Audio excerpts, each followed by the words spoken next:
Sacred Symbols, a PlayStation podcast, is brought to you by, well, you. If you want to learn how to support our show, go to patreon.com/laststandmedia.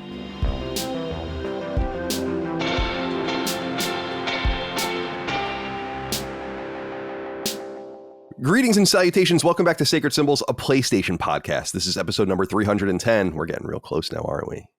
To episode 311. I have to figure out what I'm going to name it, but we'll get there when we get there. My name is Colin Moriarty. I'm joined as always by my son, Chris Raygun, wearing some sort of neon pink. It's almost so pink that it looks like it could be something else entirely. It's very Timmy Turner, very, very, very bright pink. I don't know. I threw something on today. If you're watching the video, you can see behind me, my office is in kind of a shambling state. I'm still waiting for like the table, which is like the center piece of like everything that I need to figure out everything, was like delayed shipping twice. So it's supposed to get here today. I might have to like run and let this guy in while we record, but all good. I didn't put too much thought into what I was wearing today. I'm just, you look. I mean, I wasn't judging it from a fashionista point of view. Just acknowledging it. When someone wears a shirt that pink, you have to acknowledge it. No, for sure. Yeah, it is, to be fair, less pink in person than it is on camera. And then I looked at it in the preview window and I was like, oh my god. It's almost like when people were like, when we did the live show and people were bringing up the supposedly eye-searingly red pants that I had that were just normal like dark orange corduroy, but like all right. Yeah, everyone's being a little dramatic. No worries about getting up to have to do things. We're recording actually 15 minutes later than usual. You guys accommodated me because I woke up to a text from my sister Dana today, and summer, she's a teacher in the summer, so I always offer to let them use my pool, and they always do, and that's great. But she texted me and was like, can I bring one of my sons and his friend over? So I was like, yes. So then I had to clean up in the backyard and like get all these kinds of things together. So I appreciate you guys on that front. So you do what you need to do. If anyone drowns, I'll have to go and fish the body out of the pool, but I think we'll be okay. Dustin Furman, executive producer, welcome to the show. How are you today? I like that button down. Now, is it purple and blue and black? It is purple, is that right? Blue and black. This is, it's actually, I don't know if you can see on camera, this is a Metallica branded flannel. Oh, which interesting. I would have just bought it because I like the colors a lot, but it is does Hetfield wear that or something? Did he design that? It has like a stitched Ride the Lightning thing patch on the inside. So on the inside. Yeah, this brand is called Dixon, and they make like really nice high quality flannels. They're kind of expensive, but you get what you pay for. So just I'm wearing this and it's probably too warm out for it, but I have my AC blasting and it's like, well, this is the last hurrah of the flannel probably for the year, which is sad because I like long sleeves. I like hoodies.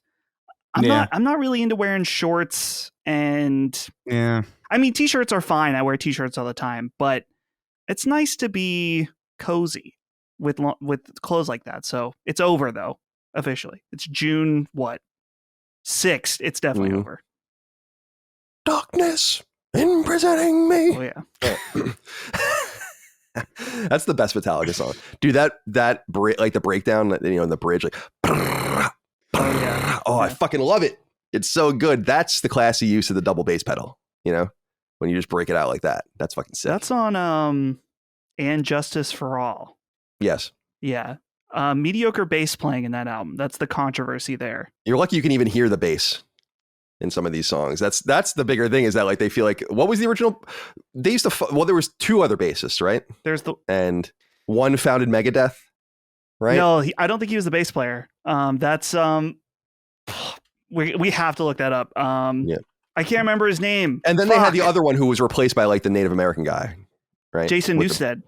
And I thought he was the original bass player. Was it? He wasn't? Jason Newsted replaced the bass player that died before. Oh, okay, right. And then they like hated Jason Newsted, right? And they used to like bust his balls and like make him really low on the records and shit, so like you can't even hear him. And then he left and went and found Megadeth. But then there must have been another bassist. So we're getting a little mixed up here. Just Megadeth. That's Dave Mustaine, and that's guitar. Right. Okay. Separate from the bass stuff. Yeah. Okay. Gotcha. I don't know about the controversy with Jason Newsted, other than his bass playing on And Justice for All is very boring. and not very good. So maybe that was part of him leaving. I don't really know. Gotcha. And he's not in Megadeth. I don't think so. No. Okay, right. Not Okay, to my that's what I was knowledge. confused about. Right. And then, and then starting with Saint Anger, Ooh, they had that other ouch. guy. Yes. I kind of like. I wouldn't speak to that whole record. I've not listened to the whole record in a long time, but I like that song, Saint Anger. Saint Anger, that one. Yeah, Yeah, dude. Saint What do you think about Anger. Is it a piccolo snare? It's not even a piccolo Or snare. it's It's like just- some weird. It's like some weird. Everyone hates the snare tuning in that, and it is so interesting. When you're a drummer, you become obsessive with snare sounds. Mhm. I am too. Like I buy new skins, like new heads, all like to try to get better and better head sounds. And everyone, I kind of liked it though because it was just like a unique, different. I don't know. I remember the video very well, At Folsom. which is them playing at San Quentin. Is this like really playing San there? Quentin or Folsom? One of the iconic. I think it's San prisons. Quentin. Yeah. Yeah. But My you guys might remember this because we used to talk about it on the shows a long time ago. But well, me, Chris wouldn't, but you might, Dustin, because you were listeners. Like my ex a long time ago, she's a forensic psychologist. Now she was getting her PhD when I was with her, and then became one. And she worked at San Quentin. oh, cool. Like, and it's like so crazy. She's like such a quaint little woman, you know. Yeah. And then she's got to go talk to, and we could never talk about the thing she was doing, but I would assume she was talking to some fucking insane Performing people. lobotomies. That is interesting. I have family members all, and I just noticed this now as you were talking that like a lot of the women in my family work in that field, like where they like talk to like prisoners or like insane, like literally insane people. I'm like, wow, I wouldn't do that. It's all the true I'd crime stay the fuck obsession. away. Yeah, Yeah. it is. Must be. Because people are like, oh, the true crime obsession is like, kind of like really getting out of control. And I'm like, it's always been out of control for like 40 years. It's just that no one had a way to like deliver it. So you had to watch fucking Rescue 911 and America's Most Wanted and shit like that. And then now finally you can Right. watch EWU like I do. All right. Is that a kink for some women? The serial killer stuff. I would imagine, yes, it probably I think is. it's more Like, there's common something than we about think. violence and aggression that is sexy to some women. Yeah. Sure. I'm sure some men too, I'm sure, but You I like think to get there's choked? something there. There's something about all these women loving true crime. I'm just saying. He missed it. He didn't hear it. Oh, I did not hear it at all. It's better that you didn't hear Okay, good. it. You can listen when you edit the show. All right. Well, this is Sacred Symbols, a PlayStation podcast. It's good to be here with all of you guys. We have much to talk about today. A lot of items, but smaller items. The document is smaller than usual. Now, I want to say this at the top before we even get into the news, and we're going to get into the news like not anytime soon. But let me say this much. There's all of these rumors percolating, right? Because we're on the precipice as we record and publish this of the game. I don't even know what the fuck it's called. Jeff Keighley's Games fiasco. Plus, like whatever, Yeah. whatever Right. I think IGN's doing something. They're like some Devolver or something. I don't know. And then Xbox obviously is going, and we expect that there will be PlayStation games there, even if they're not explicitly discussed. Listen to Sacred Symbols Plus last week if you want more on that. So we're kind of in this in between space. So for instance, it's fairly clear that Lego Horizon is going to be announced, but we don't really know that yet. And I assume it's true, but I'm like, let's just leave the rumors that are going to be confirmed in the coming days to the next episode. Right. And we'll just deal with what we know now. And then we'll deal with all of the show stuff next week. So we're not ignoring anything from that in that respect about what people think is going to be there and blah, blah, blah. And this 2K game and whatever. And I have a journalist friend of mine was telling me a bunch of stuff that's going to be at the Xbox show. So it's going to be a really big thing, especially for Xbox fans, a pretty big show. But let's leave it. Let's leave it for now and let it sit. In the meantime, we have many other things to discuss. Some stupid things and some really stupid things. Some inquiries from the audience and so on and so forth. Remember, you can get our show 3 days early and ad-free over on Patreon. Patreon.com/laststandmedia. Early ad-free access of every episode of this show. Use the RSS link to get it right into your podcast feed. Connect it to Spotify. Do whatever you have to do. You don't ever have to actually be in Patreon. But if you want to be on Patreon, that's fine too. Listen to it there. Watch it there. Leave comments. And of course, in the thread each week on the news feed, you can leave your inquiries that are sprinkled throughout this show. Sacred Symbols Plus is published every week for patrons over at patreon.com/laststandmedia. We did a bets episode. This is apparently a very, what I read, Dustin, is an Easy Allies coded, I guess you should just say. Easy Allies coded episode.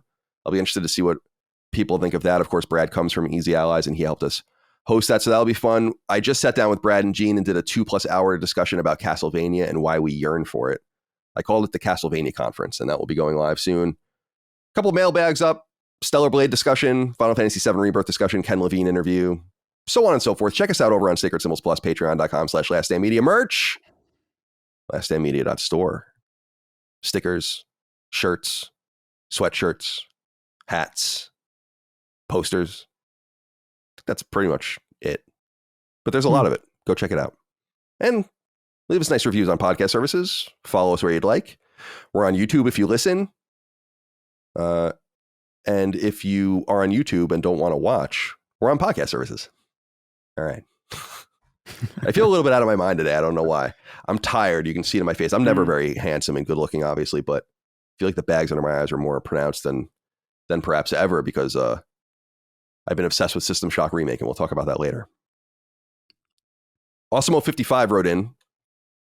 He has more urgent news. And by the way, I don't think I put in any dogs dying, kids being born, what you're doing at work things. We're getting a lot of that stuff. It's fine. Keep sending in whatever you'd like, but I'm going to be choosing and picking. So no disrespect to anyone out there.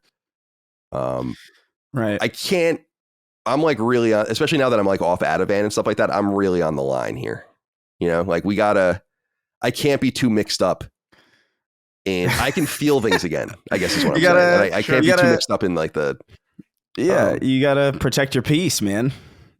I like that you you said no dogs dying and no kids being born, as if those are like equivalent. Yeah. The cycle of life and death, baby boy. Yeah.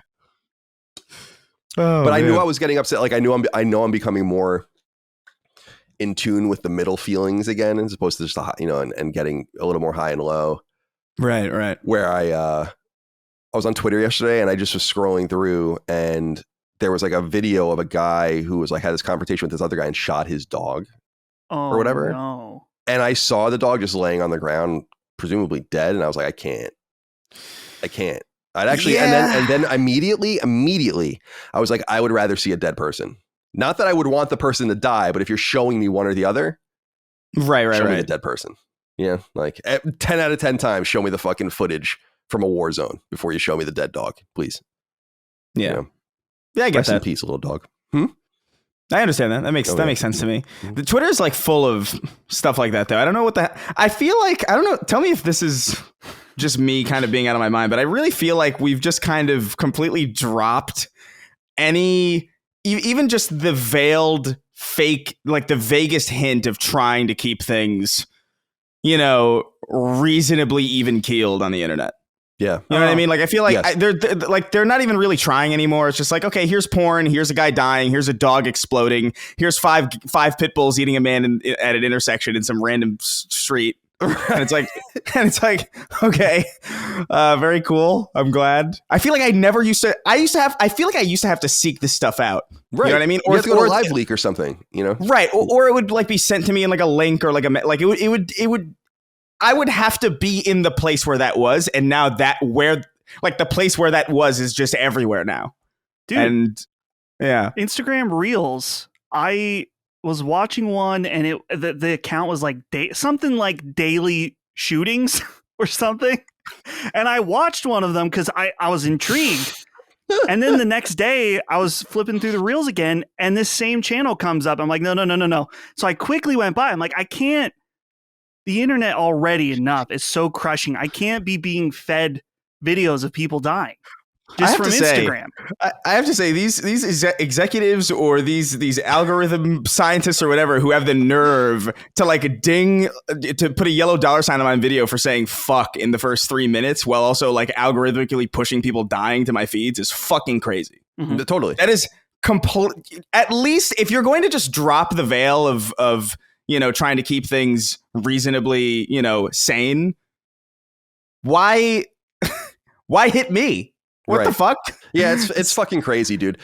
It's funny. Like you can see some sort of tension in YouTube's algorithm, especially because I noticed that no matter how many fight videos and public freakout videos and shit I watch, it will never recommend me very many, or especially with child predator videos. Like, right. I watch way more than the requisite number that they show me. when I turn it on, and it's like way overweighted towards like sports or something, which I watch a lot of that stuff too. I think about that often, where I'm like, it's funny they're trying, and like it's just so vast and fucked that like it's impossible to know. So like this guy that's like catching child predators in Texas is getting served Tide ads on his fucking thing. Meanwhile, you get like, you know, we have it happen to us too. Remember do you remember when I started saying COVID a bunch one episode to see if it would ding us? And it did. Like years ago, where I was like, COVID. Like it's crazy. Like, but they don't care about like the dude. Like let's say every 20 fight videos I watch, I'm like, that guy's dead. You know? Oh yeah, like, 100%. Like, you know, and it's kind of gruesome. It's like not really I don't know what I'm in for either. I love voyeurism is like the wrong word, obviously, but like the voyeurism of like seeing everything, like cart narcs, right? Like anything you could like just the idea of observing anything is so interesting to me and only possible today. But it's run completely amok, and my brain is fried. There you go. Your brain's in brine. Yeah, I mean, soon enough. So I feel how broken I am by content. It's sad. It kind of feels like I don't know if a lot of other people admit that or talk about that, but I'm like totally broken by like just the way we absorb shit all the time. I have I can't shut my brain off. It's just weird that they choose to. It's just weird, the selectiveness. I guess it's just a matter of this. They're overwhelmed by the sheer amount of content that they can't possibly. It's almost like trying to. It's almost like it's almost like Dustin. It's like in Sea of Thieves when your ship is sinking and you have to go down with the bucket. Oh, and like take all the water out. It's like that. It's fun for a video game. That's like that. You would drown so immediately trying this in the real world. Yeah. What's the name? There's a name for that, right? Oh, I have no idea. It's in The Last Kingdom. That's where I've seen that before. The amount of content. I mean, it's a blessing and curse. I was actually calling the other day. I know you like this YouTuber, the guy that does the stealth camping. His wife died. Steve Wallace. Steve Wallace. I went deep down the stealth camping rabbit hole. Good shit, dude. Isn't it? I'm like, this is the thing. It's now, here we are in the future. I can be into the very specific niche of someone who goes and camps in a roundabout for a night. That's stealth camping? Yeah, like, dude, it's awesome. This guy's awesome. He's in Canada. He's really, I don't know how far into the Steve Wallace lore you're in. No, not very deep yet. I'll explain a few things that you need to know about Steve Wallace that are really interesting to me, but he's like this Canadian guy in Alberta, I think, and he just tries to camp in places where it's so conspicuous that he might get caught.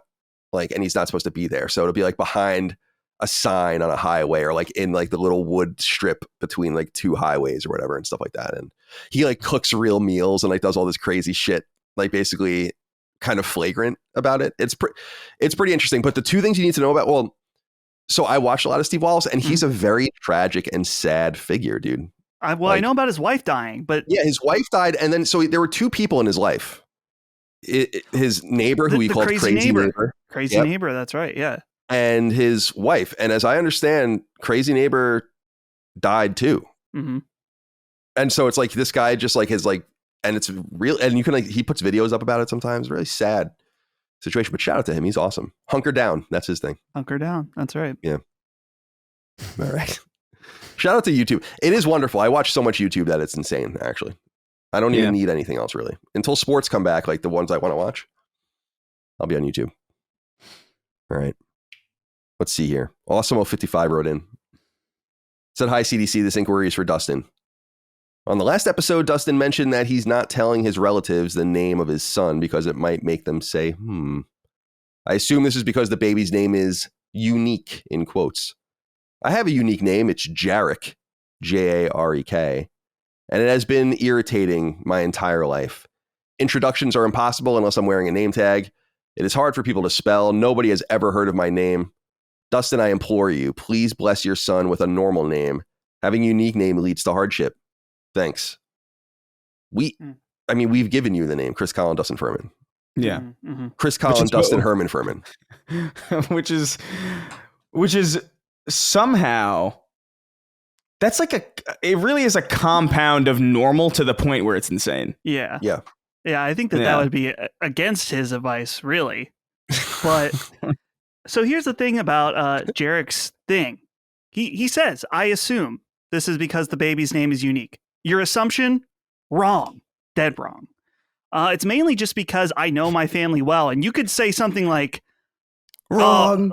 We're going to name our baby Jared. And they'll be like, oh, like Jared Fogle. Like, okay, think any name. Think any name. Like Henry. And they'll be like, oh, my last boss's name was Henry. I didn't like him. He cheated on his wife. Stuff like that.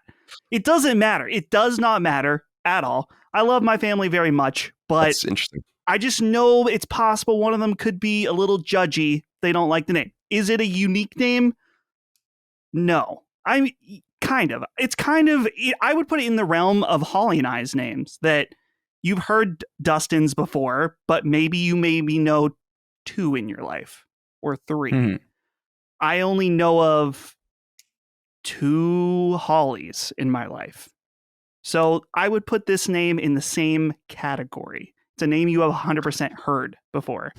Right. Normal, but relatively uncommon. Correct. Good. Colin. I already have a cousin named Colin. We already have a Colin in the family. It's out.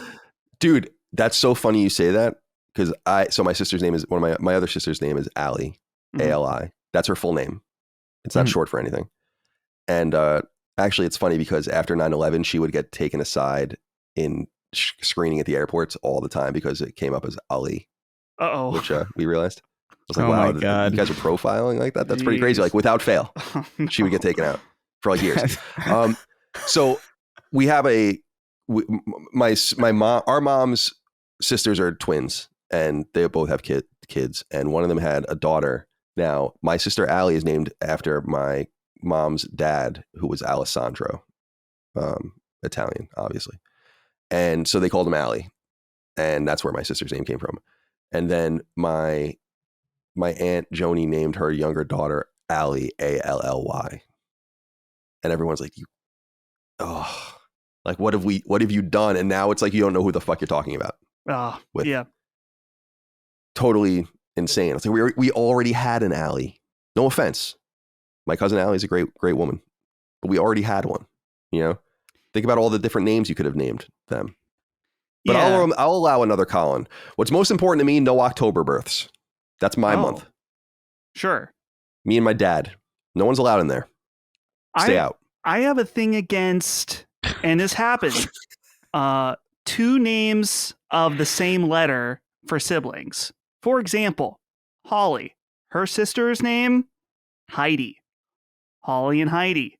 It's like, you don't have to do that. You pick a different letter, and this is very common with 2 names in the same kind of same realm. My siblings. That's too much. It's like an Aesop fable or something. Though. It's very common. I mean, like I said, it's happened to Holly. We've already said if there's another baby Furman, their name will be very different from the other baby Furman. Well, dude, my sister who passed, her name was Christina, and mine's Christopher. So like they really did not give a shit. Oh, interesting. Chris and Chris. They're just like, all right, yeah, whatever. What did she go by?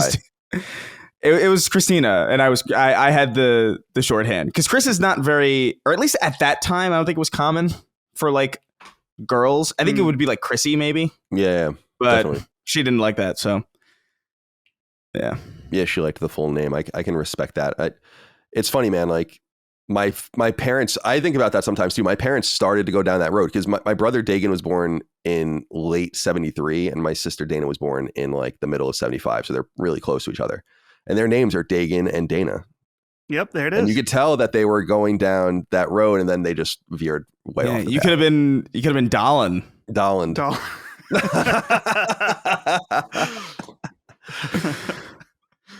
So, all right, Awesome 55 will find the name. And by the way, some weird, maybe like heavenly energy surrounding your baby's birth with a specific game that's coming that potentially the day Very of possible. which we'll get into a little later. Are you gonna try and get Holly to, like if she gives birth a little bit early, you're gonna be like, please hold out. Hold it in. Yeah. Let them cook a day longer. It's fine. Yeah, overcook them. Right. Did you When does it become urgent? Overcooked. When does it become urgent? It's like this baby's got to come out. Like you've been cooking this baby too long. Yeah. That's a good question. I honestly don't know. I should probably find that out. I just thought Holly would know. But here's the thing. We're trying to work out to see if we can get her to walk to the hospital because it's not that far. Don't you think that'd be pretty badass? She enters labor and then she's like, all right, let's start walking. This is an episode of Curb Your Enthusiasm. I'm not telling her to do it. It's her idea. Okay. But I support it if she can walk. Yeah, but why like get her a little wheelchair or something? You can just zip her right down, you know? Does the wheelchair kind of diminish? Don't you think? It diminishes it, you think? What if she had to do the wheel you know it wasn't like a motorized or she was being pushed. Yeah, she has to push herself up. Yeah. Okay. Yeah. Up a steep incline to a hospital. It's like Larry lives a block from a hospital and like just hypothetically in Curb Your Enthusiasm, and some woman is over his house and gives, it goes into labor early or something. And he's like, well, it's not that far. It's right down the street. Like we got to park. I got to drive over there. We got to park. That's a great idea. I'm sad that never showed up in that show. That's a perfect situation. Yeah, it is. I'm in the second to last season now. So now I'm in territory I've never seen before. Because I really wasn't into the 2017 season, to be honest. And I just was less excited about everything after that. So now I'm 2 seasons beyond that. And it's good. It's not nearly as good as like the Michael J. Fox episode and before. Everything before that is better. Oh, yeah. You know what I was saying about the show yesterday, though, is it's becoming very Seinfeld-like in that it is becoming a caricature of itself in some sense, where it's getting crazy. Right. And like there was a scene where Larry's at Netflix, like shopping a show, and the toilet seat won't stay up. Do you guys know the episode I'm talking about?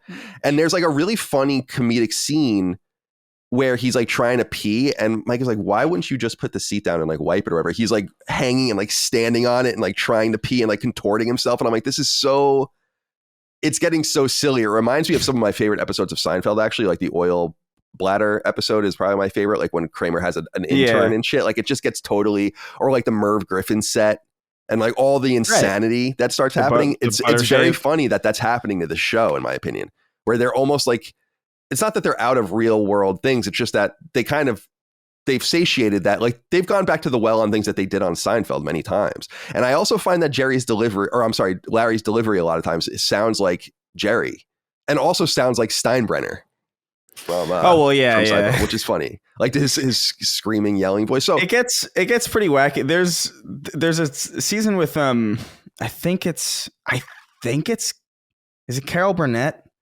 Oh my god, I don't know.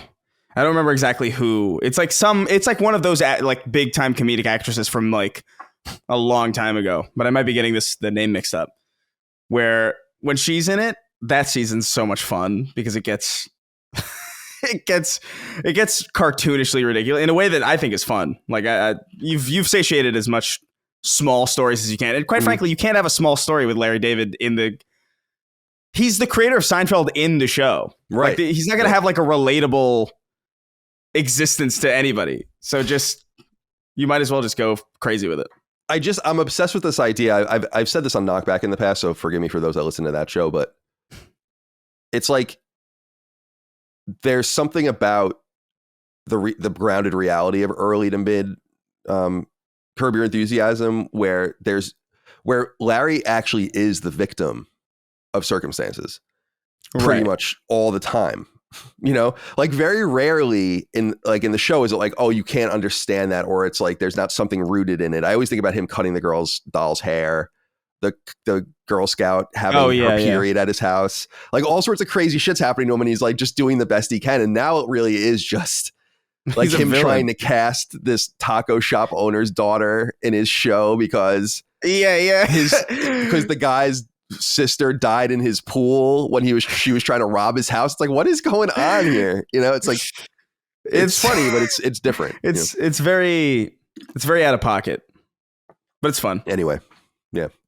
I love it. I mean, I love it. I mean, he makes me laugh, like gutturally laugh every episode, like some observation, some just because I've told you in the past, Micah calls me Larry.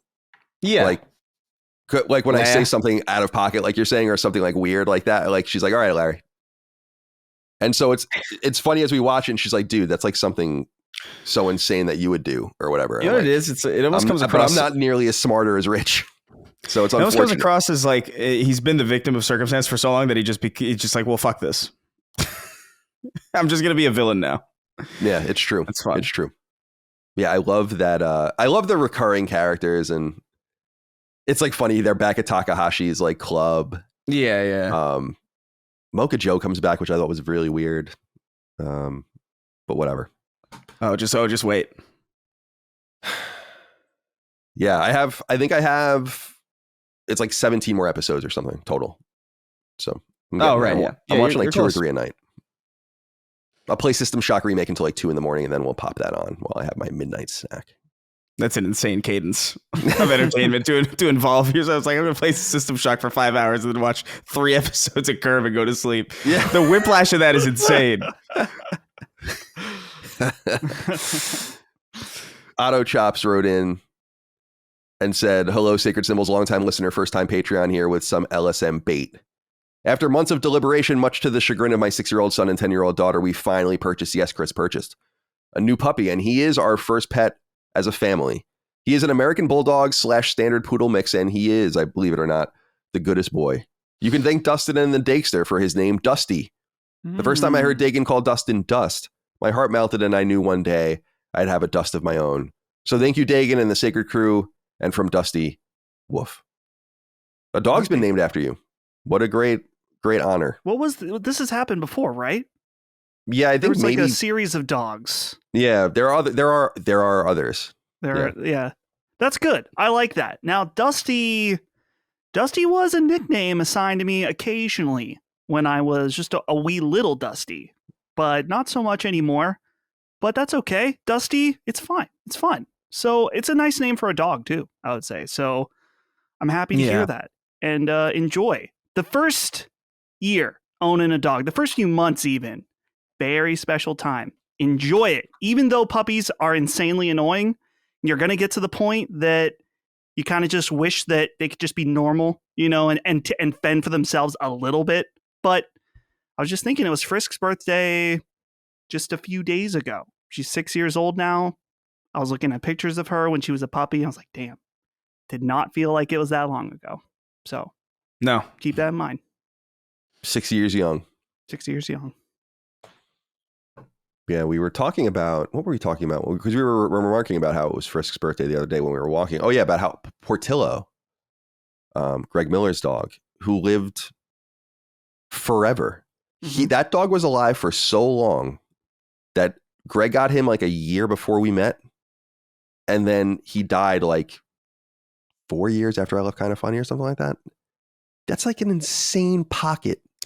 I'm pretty sure he was like 16 or 17, something crazy like that. Yep. Small dogs, dude. They live small dogs, a long time. They last a long time. The first dog that I can remember, because I think we had like a golden retriever, but that was when that dog died when I was like 2 or something. So I had no real memory of it. But the first dog, my first dog was like, she was there from my communion to like well after I had dropped out of college. So like, I think she might have been 18 or like 19, some insane age. And then it was literally the last 3 days that we started to notice that she was like old. It was weird. She was like perfectly fine, perfectly energetic. She was running and jumping and all that stuff. And then the last 3 days, it was just like, I got to get out of here. I was like, oh, geez. This, I'm reading, I thought I read this recently and I was right that there was a dog that died just last fall that was 30, like recorded to be 30 years old. There's a cat that's 30 right now too. It's like, what the hell? They're praying to die. They're just like, please. I know. There's a cat that's as old as I am. That's crazy. Yeah, it is insane. Like, you guys have both seen some shit, That cat saw 9/11. Yeah, I was thinking the same thing when I was thinking of the dog being. I was like, that dog was 9 when 9/11 happened.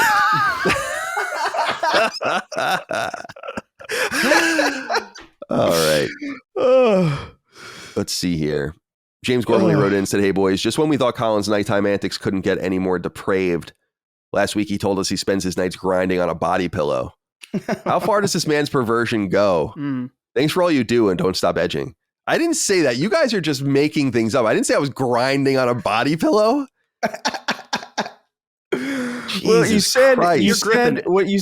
Are you gripping it? You're gripping it. You're gripping it with it in between your arms and legs. No, it doesn't really reach my legs, but it's definitely down on my chest into my belly button. You know, but it's a body pillow. I guess I could be coming. Yeah, well, it's a long. It's a my pillow. A small body of a small man pillow. Yeah, it's like that's just a pillow. Long. Colin. It's longer than two. I have 3 pillows, and it's longer than my other 2 pillows combined because it sits on top of it. So I don't know if it's a body. Maybe it's like 3.5. It might just be. It might just be a big. I don't know. Because a body pillow kind of implies. I don't know. I feel like in my mind, like a body pillow is like as tall as I am or taller. 4.5, 5 feet. What is a body pillow? You think so? I don't know. I've never owned a body pillow, so I don't really. Yeah. It's not that I wouldn't. Either. I see what you're saying. Yeah, no, this is not what I have. This is kind of fucking dope. I didn't know you could do this. Oh no! What the fuck? Well, this opens up a whole new avenue for me. This is very exciting, actually. Searching body pillow on Google is. Don't you have that? You have that Catherine one. The Catherine. Is it a pillowcase? It's a pillowcase, yeah. It's in a frame somewhere. I'm not allowed to hang it up. I didn't. This is. Can I say something real quick? Just real quick. I didn't anticipate with Micah that she would not be into that in some sense. Like I have a bunch of Catherine art and stuff like that I wanted to hang because I love that game. We talk about that game often, and she's like not into it. And I'm like, oh, I mean, I respect it. She's my wife. I'm not going to hang these things. I mean, this is like when we were like just dating, but it surprised me a little bit. I'm like, oh, I didn't know that was like a line for you, was like the pervy Japanese video game about cheating on your girlfriend. But that's not why I like it. I like it because it's just an interesting, unique game. Does she have an aversion to the art or the game, literally? That's actually kind of an interesting question. I think it might be both. I think isn't she into some of them pervy visual novels? Yeah, that's what I'm saying. Is she into them? Yeah, she fucking loves them, and she loves them old men, dude. But she doesn't necessarily want to hang it up. She doesn't want to display the perversion. Yeah, that's fair. But I wouldn't mind if for instance, if it like one of the games she was called Pub Encounter, and she likes like some old man in that game or whatever. And if she was like, I want to hang a poster of him up, I'm like, that's fine. Like that's totally fine. You can be into him. See, that's the thing is I'm not even into them as characters, and especially with blonde Catherine here. But it's just more that I love the game. It's not like I'm looking at her and being like, "Oh my god, she's so fucking hot." It's a fucking maybe cartoon. Maybe that's what it is. She's associating it with how she would feel about that poster of the old man in that pub game. Right. And so it's like, well, I don't want his perversions hung up. It's like, I don't know. It's I kind of. She's projecting. Yeah, it is. It is kind of. Yeah, that's exactly what I'm saying. It's her problem. It's her problem. That's interesting. She's wrong. I want to hang up my cock rings in peace, goddammit. What's so wrong with that? Her name on Reddit is Cockring King. Is it real? What? Yeah, it really is. People like she's one of the moderators on our, on our Reddit, and people don't know that it's her. It's like, that's her. Oh, no. But I'm not allowed to hang up Catherine. Now I'm getting upset. Well, alas. Now, Colin, back to the body pillow thing. Originally, before I knew about the dimensions of it, I was going to ask if you had a dedicated like vertical stance for it, or just like an up and a down.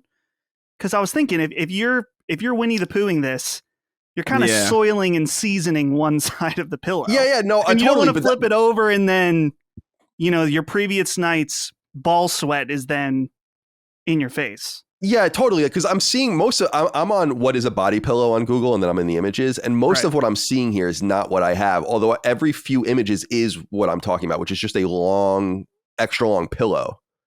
And I'm 6 feet tall. So I would say and I do let it kind of go up a little bit. I think I actually curve it under now that I'm thinking about it a little bit too, to like make a little thing for me. And then I like snuggle it or whatever. But I don't, it's not long enough to reach my crotch. Good. So it's not, it's a misnomer because it's not what I'm seeing these things. And I'm honestly telling you, I never knew that things like this existed. Like kind of like tube like things that people wrap themselves around like a pole. But that's what would I be into that? Oh, there's yeah, lots of I'd be into that. options for pillowcases out there. Excellent. Thank you for writing in, James. Chris's closeted weeaboo side wrote in, said, my fellow soft boy summer enjoyers, what are your takes on ranch as a condiment? Heavenly or Satan's zesty splurge? Love you. Dude, ranch fucking sucks. Sucks. Hate it. It stinks. It ruins everything it's even near. Nonetheless touches. I'm so ashamed it's so American because I love America and I hate ranch. I wish we could just erase it from this world. That's how I feel about it. Dustin, ranch. I don't like ranch either, but if you dipped a chicken nugget in ketchup, one in ketchup and one in ranch, and forced me at gunpoint to eat one of them, I'm picking the ranch. That's fucking crazy. Yeah. That's fucking wild stuff right there. Because the flavor for ranch, I mean, what is it, like buttermilk and some kind of like dill seasoning or whatever? I think it's that's unholy. What it is. It's totally unholy. I went through a short phase where I was into Cool Ranch Doritos. So I think that's maybe a part of it. But I don't want to eat the sauce, really. No. Dude, I couldn't stand in elementary school.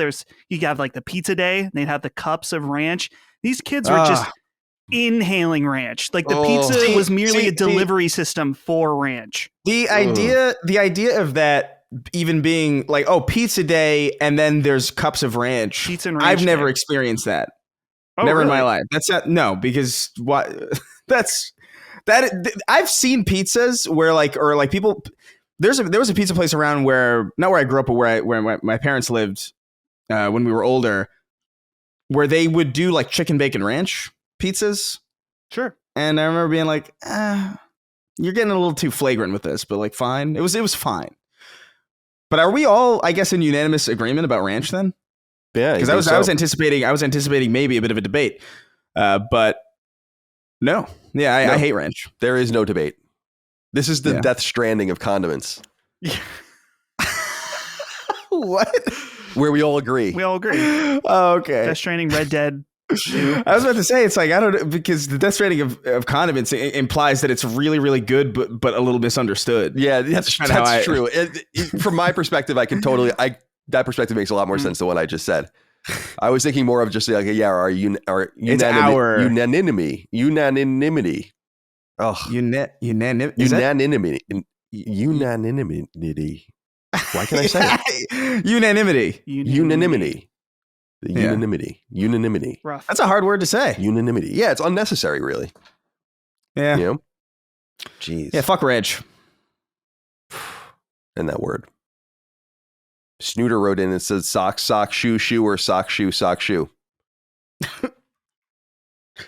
Dustin. I feel like I had a stroke. Yeah, if you're putting it on one sock and one entire shoe while you're leaving your other foot totally naked, you're a psychopath. Straight up, in my opinion. I personally, doing anything other than one sock, other sock, one shoe, other shoe. That's the natural order of things. That's how God intended. If you're putting on one entire shoe, sock and shoe at a time, I don't know about that. Convinced. I'm not convinced that this is a thing that people do. This is striking me as like one of those, do you put milk before or after the cereal? It's like nobody puts the milk in first. I don't believe that. Yeah. You can't convince me that there's at least one person out there who does that. Makes me upset just thinking about it. Nobody puts if I see anybody putting on a sock, then a shoe, then a sock, then a shoe, I genuinely think I couldn't be friends with that person, because that is the mental, like the problem solving in that brain is something that I can't relate to the point where it's like, who's to say this person won't kill me? You know, like I can't, if I can't relate to how you're going to process even just the basic putting on of your shoes, how am I supposed to anticipate anything you do in a safe way? Like I can't do it. Can I say something that you guys getting upset? Oh my God. Don't tell me you do this. No, I do it. What? And Micah gets so upset. Now, why? I don't always do it. Because there are times where I already have socks on, and so then obviously you can't do it. You take the sock off just to just to put your shoe on. This is what Mike and I discuss when we talk about it. Is like, what happens if you're disrupted, and you have to like run out? It's like a zombie apocalypse situation, right?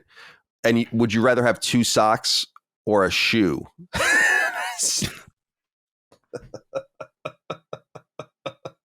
What is this reasoning? What are you saying? That is the most insane thing I've heard in a long time. And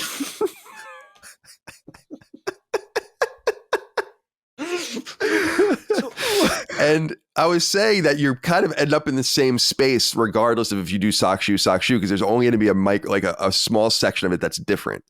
You're going to end up in a situation, in other words, with a sock, a shoe, and a sock. Oh, so you'll be right back. So like you're kind of right back where you would have otherwise been from like 75% onward, if that makes sense of the process. That is, I'm not even exaggerating. I can't even follow what the fuck you just said because it is so alien. So is the implication that like the equivalent amount of discomfort between the 2 socks with no shoes versus a sock and a shoe and then a sock and no shoe is like adds up to the same percentage of discomfort over time? Is that what you're saying? And that you would reach that point at the same time in the process. So they're identical after that. You know, so you're really only examining the middle 50%. If you split 25%, 25%, 25%, 25%, right? And you say sock shoe, right? Then it's only the middle that's different because you start with the sock and end with the shoe either way. Colin, this is like jumping into your pants with both legs at the same time. This is a level of overcomplicating such a simple task that I don't understand how it benefits you to do it this way. I don't know why I do. It's like it's like a choice I made at some point, you know?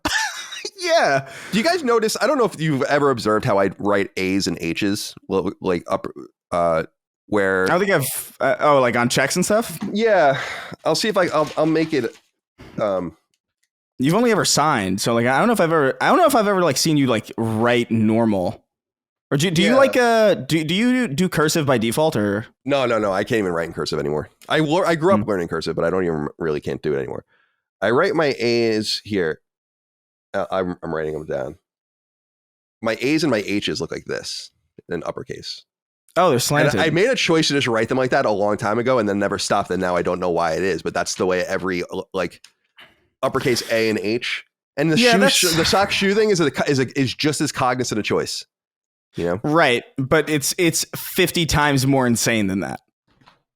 Like that's just like a stylistic way of writing a letter. Like everybody intrinsically has that by nature of the fact that like they have to write their own things. I'm really disturbed by this, but that's fine. I can't possibly dwell. I just don't. I can't get into the headspace of it. That's what's so. It's striking and stressful for me to encounter something that I can't empathize with, or like put myself in that scenario and understand. That fills me with a lot of stress. I can understand a lot of things that I can't. I would make an argument that like there's a kinetic energy reason, I guess you could do it too, and that you would probably be moving around less, right? If you just stay bent over or kind of towards that side and just do everything you need to do on that side, and then you go over here and just kind of do it. And again, you're only the middle 50% is okay. Yeah, the middle 50% is being affected. Okay. Oh, that's good stuff. All right. That is good. Let's see. All right, let's get into some game stuff. 3 game inquiries from the audience that just quick things we can get through, and then a bunch of news that we can talk about. Let's start to flex. Somehow we got through that quicker than usual, even though we went on I'm so glad I included that. That was a good one. Snooter, thank you for writing that in. Yeah, when you first read it, I really thought I was going insane. I really thought like my brain was shutting down. Right. It was. Oh yeah, for sure. I think so on some level. All of our brains are slowly shutting down. Icon Ideal wrote in and said, gents, it's been confirmed that a certain game, which shall not be named on Sacred Symbols, will get a gameplay reveal in the Summer Game Fest. And then he says, parenthetically, I'm talking about Slitterhead. Will the ban be lifted? Slitter fans have waited in the shadows long enough, I think. Thank you for writing in. What do we do here? It looks like Slitterhead will indeed. I mean, it's confirmed. It will be shown. We will have gameplay to talk about next week. Yeah. Chris, do we raise the ban on Slitterheads and slits and slitties and the itty bitty slitty committee and all the other things that go along with it? Yeah. Look. I think I was the one who kind of enforced this moratorium. It was you took executive action, which I appreciate. Yeah.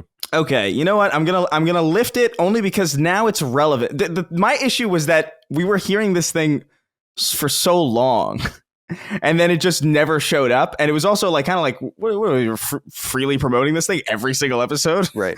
Of like the show. What the hell? So now that it is confirmed to exist and will be relevant to conversation, I won't be as offended. However,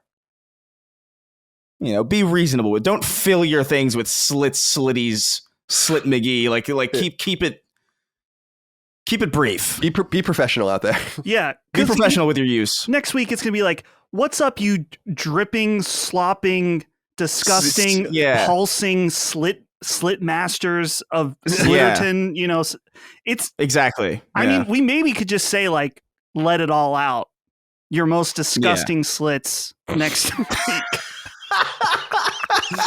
And then after that, It's like just try to take it easy. Just try.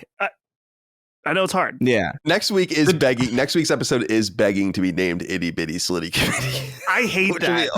It's good. To be fair, that is a good name, though. To be fair, that's really good.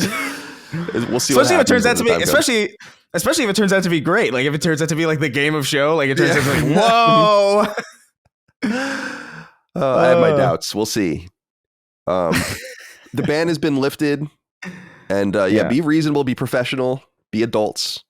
Let's not get ahead of ourselves here and get out of control like we were with Slitterhead not too long ago. And let's remember that we also banned it. At least a third of the ban came from the fact that it kind of feels like we're saying a racial slur every time we say the name of the game. It's like, what is this name? It is a bit crazy, but yeah, from here on out, you know what? Yeah. Unleash the slits. Yeah. It's like that meme of, what is it from? I don't even remember where. It's like the guy. Oh, it's The Last Samurai. Guy taking his sword out and everyone's running towards him. Do we want to put a ban? Because I remember one of the things that took it too far last time when people were talking about like hard R. Oh yeah. Keep the actual racial stuff out of it. Yeah. Don't make us have to dance around that. Seriously. Right. Seriously. Don't make me dance. Don't make me dance. The word slit is starting to sound so much worse to me. Every single time I hear it now, it's getting worse. Yeah, it's bad. John Kosciuszko, let's see here. John Kosciuszko? I would say John Kosciuszko. Yeah, hey, fine. Sacred Gents. This question is for Colin. I recently looked at Dagan's IMDB profile. It's my brother. And he is credited with it as an animator, on a game. Is IMDb correct? Did Dagan animate Leisure Suit Larry's dong in Leisure Suit Larry Reloaded? Thanks for answering the hard questions. Yeah, that's right. Dagan did. That's the only game Dagan's ever worked on. And I think that's at least come out. And so Dagan did and was, I think, the lead animator on Leisure Suit Larry Reloaded, which I think was a Kickstarted game of some sort. And then he got contracted onto it. Yeah. Otherwise, Dagan has never worked in games. He handled the dick physics. Right. Leisure Suit Larry is interesting. Like, I wonder if that could ever live again. I doubt it. Not even for the subject matter, but just because I don't think it was ever very good to begin with. Yeah. From what I never played it, but I remember seeing, like, out of just sheer curiosity, I remember like looking up gameplay, like, what the hell is this game? Because it always struck me as, when I was a kid, it almost struck me as like, that's just a porn game, isn't it? Or like something. That's what it struck me as. I don't think that's what it is, but it was clearly like adult coded or whatever. Yeah, it's definitely like an adult oriented game. Yeah. Yeah, and I feel like that. I don't know, that game you'd find in like a pop up at like a nefarious website. Now, dude, it's only $2 on GOG right now on sale. Leisure Suit Larry Reloaded. I'm thinking about it. See some of Dagan's finest work. Yeah. It's $2 to play Leisure Suit Larry, but it's free to play Meat and Fuck Kingdom. Oh. So what are you gonna play? Yeah, really? it is. Free love, man. Free love, man. All right, one more thing before we get into the news. The obituary of Kane wrote in, said, "Greetings, sacred crew. I recently started Dragon Quest XI, and I'm unfamiliar with the series outside of playing Dragon Warrior on NES. Colin, can you please explain what the hell is up with the Puff Puff? That is all. Thanks. Dustin, do you want to take this one, or do you want me to? Oh, I'm not equipped for this. I know what he's talking about, but I don't know. I mean, I'm actually just as confused as him, I would say. The Puff Puff is a thing that happens in Dragon Quest games where it's basically it's like motorboating a woman, basically is what it is. And it apparently, I was reading about it before the show to like get my history right. It's apparently comes from like some sort of onomatopoeia in Japanese about like motorboating a woman, I guess, or like the noise that would come from putting your face in a woman's breasts. And that's the Puff Puff. And it happens in Dragon Quest where like the scene will go dark, or like you'll meet a woman and it'll be like, oh, would you like a puff puff or whatever? Yeah, that is it. I thought it involved slimes, like rubbing slimes on someone's face. Like, doesn't that happen in Dragon Quest XI? They talk about the puff puff and then they're rubbing two slimes on someone's faces, much like there is a scene. Yeah, it's I see. So like, signifying it. Yeah, that could be like a representation of it. Representation, sure, for the kids. What the hell? But I don't remember. Let's see. Dragon Quest XI. This is crazy. Oh, here. Various female NPCs offer the Luminary Puff Puff, either for a price, for free, or as a reward. The hero character will get a +5 boost to charm once the bunny girl from the bunny girl in Phone Non. Several of the Puff Puff scenes in the game allude to previous games, like the father who gives the Puff Puff in Gallipolis. So I guess there's a screenshot of it being with slimes, but I don't remember it. I guess it's not always. It's a different thing every time, because I'm looking at this list, and one of them is like sheep. Oh yeah, there's two sheep next to you, and then some of them the screen just goes dark. This is insane that this is just part of this. Yeah, he's just walking up to some woman. He's like, "You ready for your puff puff?" And it's like, what the fuck? They're just people doing this on the street. Yeah, it's apparently started in Dragon Ball, but I don't know any more about it than that. But yeah, I think that's what it is, right? It's like it has to do with the motorboating of breasts. The word puff puff. I'm pretty sure that's what I read. Maybe I'm wrong. Because Dustin, you're making one of your faces. I'm reading intensely from The Gamer, the long-running not so safe for work puff puff joke explained. But it's too much for me to read on the show. But does have some Dragon Ball stuff in there, but I support it. I support all puff puffing as long as it's consensual. This is what I was reading. It says the term puff puff comes from the Japanese onomatopoeia for a woman rubbing her breast in someone's face. The term can also be used for a woman juggling her own breast. The term was originally coined by Akira Toriyama and featured in Chapter 5 of Dragon Ball, published in Weekly Shonen Jump on January 15th, 1985. As he's the character designer of Dragon Quest, he reused the idea. That's a legacy. And then someone else answered with a bunch of upvotes. I believe it's putting your face into the bosom of a woman. Yeah. So that seems to be right. No one's going to say that's a bad thing. No. Nobody. Breasts.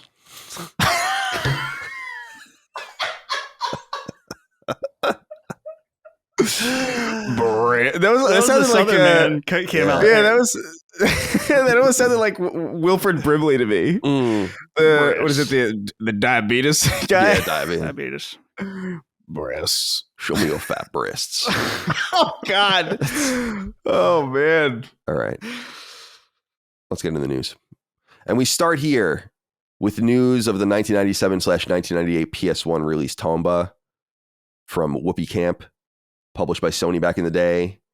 It is coming in special edition form via limited run games to PlayStation 5 and PlayStation 4, I believe, on August 1st. It's also coming to Switch, I think. So you can check it out there. There's a whole PlayStation blog post about this and an interview, I guess, with one of the leads back in the day of the game. This game obviously has a small but fervent fan base over the many years. Dustin, you're one of them. I thought that this was interesting. This is what I was referencing earlier. As you know, is August 1st could potentially be the birth of Chris, Colin, Dustin Furman. And therefore, the question is, would you name your child Tomba? That's certainly a possibility. But that goes against the thing we talked about earlier about having an abnormal name. I don't think I'm thinking little Tomba would be relentlessly made fun of. But it is an interesting, this is like the prophecy foretold situation. If my son is born on this day, pretty interesting. But yeah, excited to have a date on it. I love that they have some concept art in the PlayStation blog that looks really cool. And yeah, I can't even believe it's happening still. It doesn't feel like it should. It feels like there's a million other games that deserve this more than Tomba, but here we are. We got it. I'm not going to complain about it. So, but yeah, so it's available August 1st, also on PC, Switch. And I'm just looking forward to everybody playing it and telling me they think it's mid. And that's fine. But that's going to happen. It's great, though. So, yeah, you're wrong. This is one of those things where, like, I remember when they revealed like Medieval or like Crash Team Racing, I was like, oh, okay, cool. My favorite thing is coming back. I thought there would be a lot more before this, but I guess not. It is nice when that happens every once in a while. That Mega Man 9 moment. Yeah, it's cool. I'll never have again. I'm looking at gameplay of it, and yeah, this game. So the problem for me, I'm wondering what you think of this, Dustin, is Limited Run Games. I think is the publisher of the digital versions too. Is that a problem for you? I don't like it, but I got to pick and choose. You know, it's one of those things where they're going to do a special edition and I don't like them.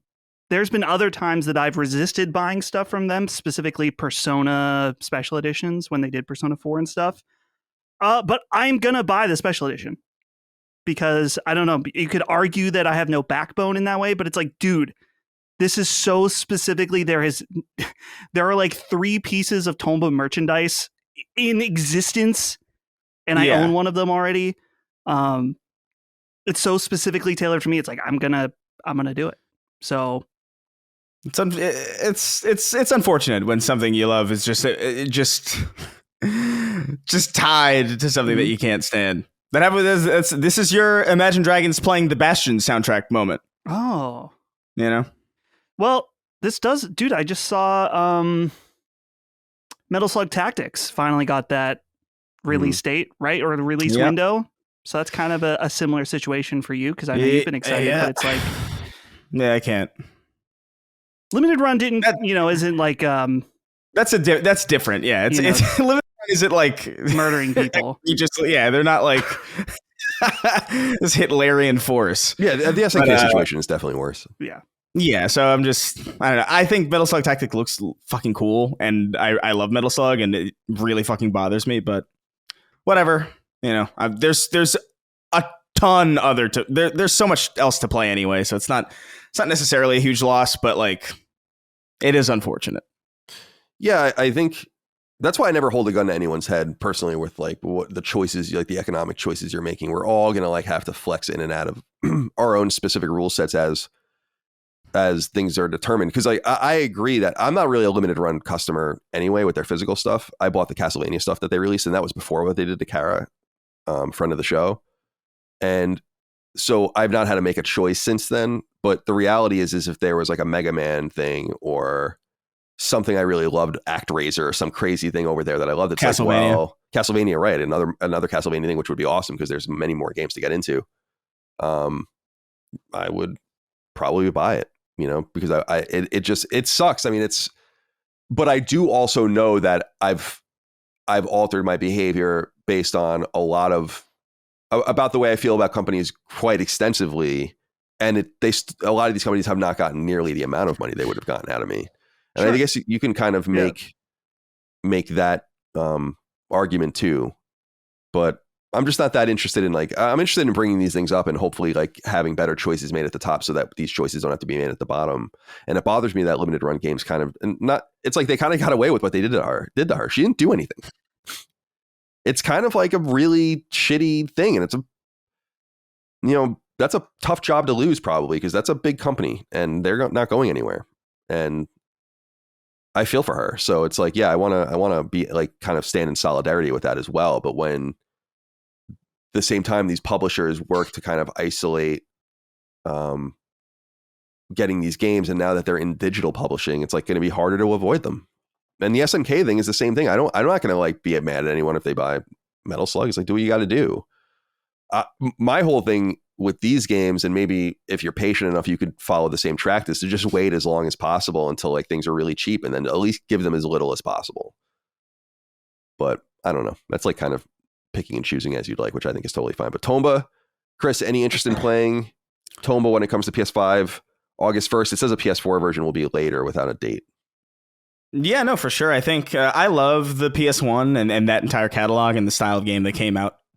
That was like really dominant on that platform. There's like a huge nostalgia in PS1 for me, even for games that I hadn't really played before. And I know about Tomba a little bit. Like I remember Kid Icarus was actually, I think, talking to me a little bit about it a long time ago, and I was introduced to it through one of his videos a long time ago. So it's always been a point of curiosity for me. It's more about the inaccessibility of it. Like you would have to download ROMs, or like I couldn't really find like physical copies that I was willing to pay for. So Expensive. So I was like, yeah, okay, this is a perfect opportunity. Yeah, I'm totally down for. There's a second one though, right? Yeah. Is there? Which the second one is actually my preferred one. But oh yeah, so yeah, it's visually, so the second one is all 3D. All the character models are 3D, so it's kind of more ugly in some ways, but that's just the one that I have more nostalgic connection to. But they're both they're both really interesting because they're 2.5D games, and they talk about this in the PlayStation blog write-up, is that they kind of have an open world feel to them, like these locations that you go back to, kind of Metroidvania-esque in a way, where you get new items, then you can explore new areas, stuff like that. There's a whole side quest and mission system within it. So it's a very unique game for its time. I would say it's still a very unique game that's 100% worth checking out. And the fact that it's going to have save states and rewinds are going to make some of the more annoying dated parts a lot more easy to deal with. Yeah. I'm stoked for just that generation living again. I really love. I mean, the way that Dustin feels about Tomba is probably like a little bit the way I feel about Medieval, where like the second one's also my preferred, and it's just not really available anywhere. But like I'll take the first one. But the PS1's very special. There's just a design philosophy during that generation that I really click with. Even the parts that are a little bit dated. So yeah, Tomba's definitely on my radar. Cool. I'll check it out, but I'm not going to pay full price for it. I mean, this is an example of I'll just wait until it's on some sort of flash sale in a year or whatever, and pick it up then. But yeah, I agree with you, Chris, completely. The rumors even of and again, I don't want to get into the hypothetical things that we're going to talk about next week that will have been announced by then. But just as an example, there's compelling rumors that Night Dive, so the guys that did System Shock Remake, are doing The Thing. Which was like a kind of a PS2 spin-off, like, you know, the old, I guess it's late 70s, early 80s film, The Thing, about I know that. And so then they made a game that was kind of like, I think, the only official story spin-off or whatever of it. And it was on PS2 and Xbox, I want to say. And then I didn't even know about that. So apparently they tease fairly obviously that's what they're working on next, is a remake of that. And Night Dive? Yeah.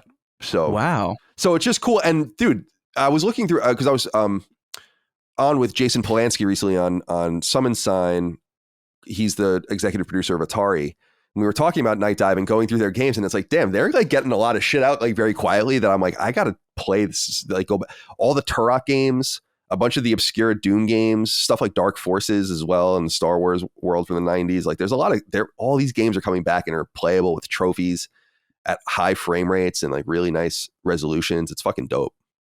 Yeah, it's like all I need, really. I feel bad because I was saying on the show, I'm like, what I'd really like to do now that I know that the Turok games are all available, and I knew that, I just never really thought about it. I was like, I kind of want to just go play those, but I'm just gonna have to hear it from the audience. It's like, you spent 2 months playing Turok, you know? Yeah, it's like, yeah, I did. What's wrong with that? I don't know, because I want to stay somewhat current. I bought Rise of the Ronin. Oh yeah, because it's on sale right now for 45, or no, it's $50. Yeah, and it's $20 off. I saw Brad playing it. Yeah, it's he's playing it and enjoying it. So I'm gonna get into that next. But after that, I think I'm gonna be pretty free because there's nothing else I feel like I've missed this year. Anyway, Tomba. Oh, little PS wrinkles here of Tomba business.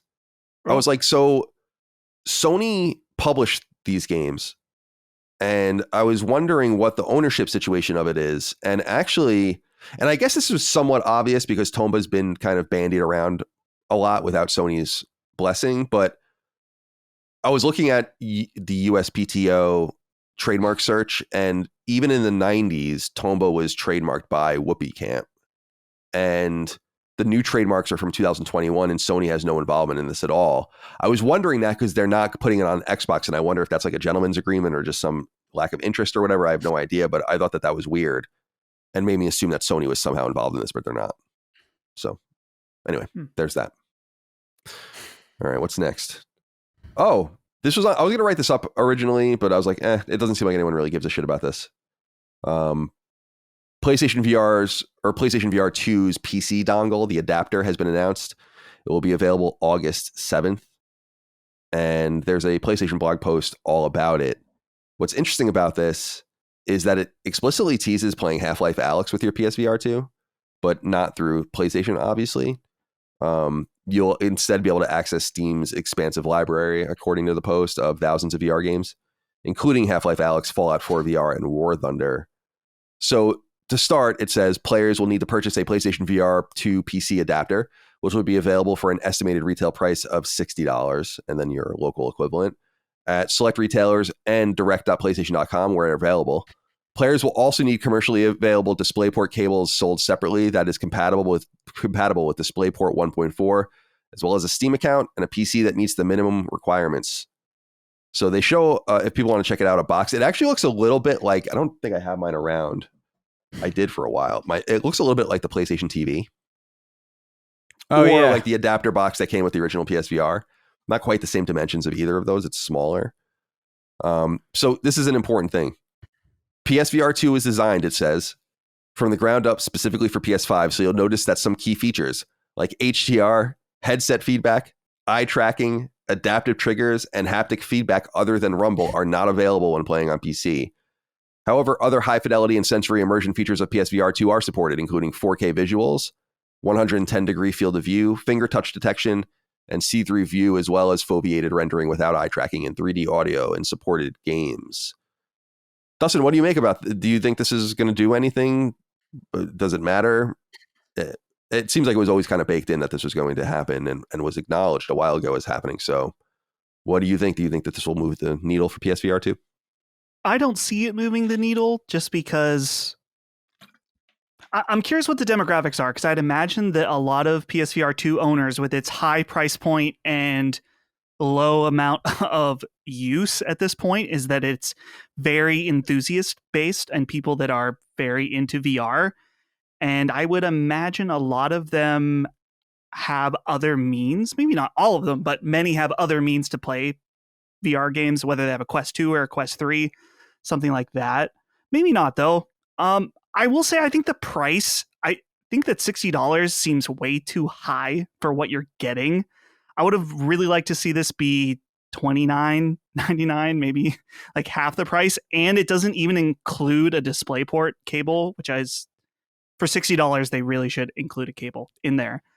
And even in addition to, I noticed, I'm assuming it says Bluetooth 4.0. So that little box doesn't even use Bluetooth to connect your controllers, which I think that sounds weird to me, just because my desktop, when I built it, I didn't build Bluetooth in it because I didn't think I would use it. So I'm assuming that if I wanted to get this, I would need to also buy a Bluetooth dongle in order to make this work. So that's kind of annoying as well. But I don't imagine a lot of people using this or checking this out, especially for that price point. It's basically the full price of a game. But I think there are some people that will be happy to get it. I don't know if I'll get it. I was thinking about it because for $60, I already have a Quest 2 that I can use to play PC VR games. And if I wanted something higher fidelity, and this is just from my personal use cases, I would probably just sell my Quest 2 and then use the $60 that would be for that, the USB dongle thing towards a Quest 3, which you could argue in some ways is better than a PSVR 2. Not in all, but so I'm curious what if this is just a thing where they know they're going to be scaling back on PSVR 2. And so they thought, we got to give people a way to use this thing so we don't look too bad when we stop kind of doing anything with it. But I'm not sure what the angle is. I would imagine these will be sold for a limited amount of time and then probably just disappear completely. The other thing I'll say, because I saw this in the comments, I couldn't believe this is still true. If you have a PSVR 2, don't break your controller. Because if you do, you cannot buy another one. Isn't that crazy? You cannot buy a replacement controller at all. That is crazy.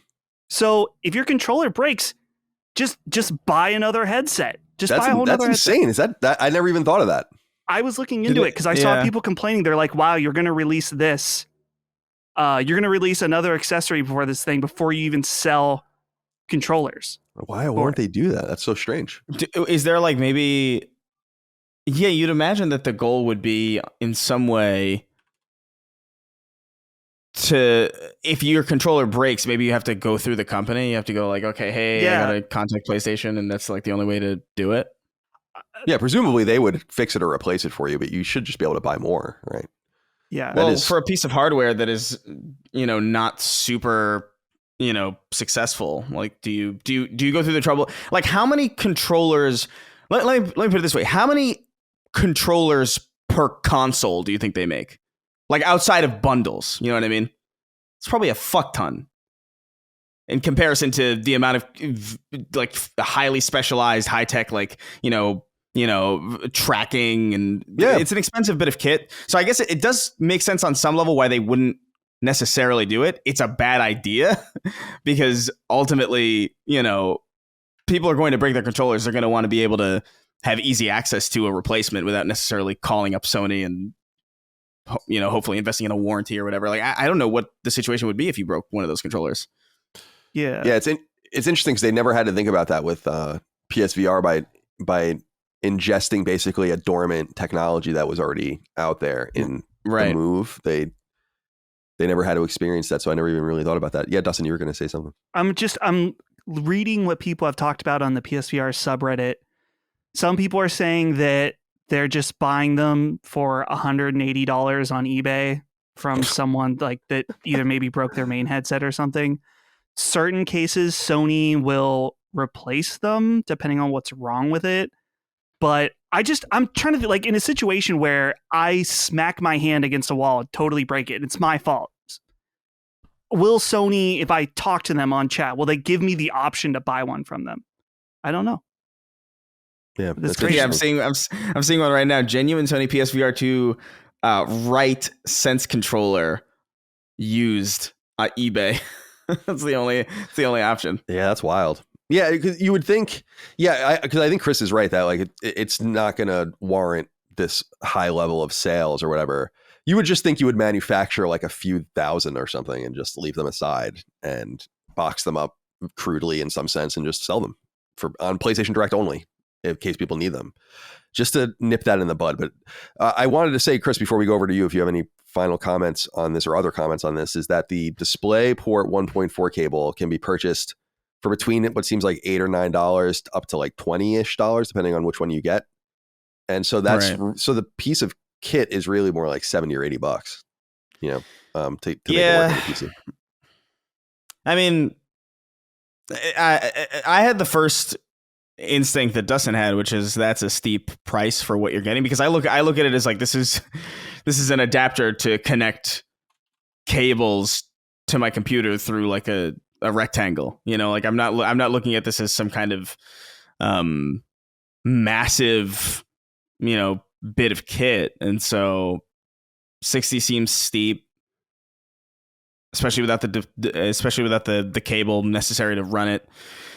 This doesn't really interest. I was kind of expecting half the price, like Dustin said. That's kind of and even that, to be fair, I'm in a headspace right now where I'm putting together my office, and so I've had to buy a lot of adapters and a lot of like cables. So I'm like very familiar with like how these things are priced and like what quality level you can expect from these things. And you can't really convince me that it requires a $60 bit of hardware to connect these cables through like an adapter. Like it seems even 30 would be too much, but I would understand it, because at least it would be like, okay, they're trying to make money. Fine. It's proprietary, but this kind of reminds me of the Vita memory card kind of situation where it's like, why are you pricing this thing so high? I don't know. This doesn't really interest. I was kind of excited about this before I saw the price because I was like, oh, well, I have it I have it in my other room and I could use it to play Half-Life Alyx. I've been meaning to finish that, but I don't want to use my Quest. So I don't know. I'm sure there'll be like some sale eventually for this thing where it'll go down or something. But this is kind of, it's a little disappointing. By the way, in terms of your office, has Derek arrived yet, or is he still on his way? He's still on his way. No, he's all moved in. I think he's getting his internet set up today. Cool. Not that matters to me because we'll be recording in person. But I'm waiting for my table to get here. That's the stressful part because I don't want to. Oh my god, I don't even want to get into it. Raj and Verma wrote in and said, "Hi lads, the PSVR 2 adapter's marketing features Half-Life Alyx. Do you think we're getting a PS5 port too? I think this would confirm the exact opposite, in my opinion." I love that question, dude. So what bothers me about, so this is a very un-Sony thing. If you go to the top of the PlayStation blog link in the document and just look at the image there, that image is so bad. And with Half-Life Alyx, it's like logo over a tilted monitor. It's very un-Sony to just do something like that. Like that's how little they give a shit. It's literally, it's not even like tilt. It's like they green screen the monitor and then just put the flat image on top of it. It's not even slightly skewed or tilted to match like the angle of the exactly display. It's like when I saw that, I was like, that was pretty cool to shout that out. But that's, in my opinion, confirmation that you're never going to get that game on PS5 and that this art was made by like someone in marketing that doesn't know how to use Photoshop. I wouldn't be able to do it any different than that. But when I saw that, I was like, wow, that's very un-Sony. Usually their images are often so good that they're renders and you can't even tell that the hardware isn't real. Like that's how good their shit can be if you care, but they don't. So I noticed something too on this image. Notice the box. It's got 3 cables coming out of it and then 2 going into the PC. So where's that other cable going? Is it going into the monitor as like a pass-through situation? Oh yeah, weird. Yeah, I did say. And that's not normally how that works on PC because it's multi-monitor. What's going on with that extra cable? That is weird. Because I would assume that the PC connects one into a display port on your graphics card, as we talked about, and one probably into a USB port. Unless that's power, which then the image is still that's probably what I think it is I think a separate it power? Might be like that middle thing might be a power. It needs its own power, maybe? Really? Maybe. I mean, I would explain why it's not going into because it wouldn't go into the monitor. You're right. It would also explain the price a little bit better, just because they're going to have to, and wouldn't that include some sort of plug? Yeah, because I don't know, because it doesn't say you need to buy that separately. Yeah, this image is confusing. I guess it could be a pass-through thing. I don't think so, but the fact that it needs its own power seems really strange. There's no sign. There's nothing that says it needs power, but I don't know. Yeah, we're assuming based on the image, which is I think a fair assumption based on the image because that is weird. But I don't know, man.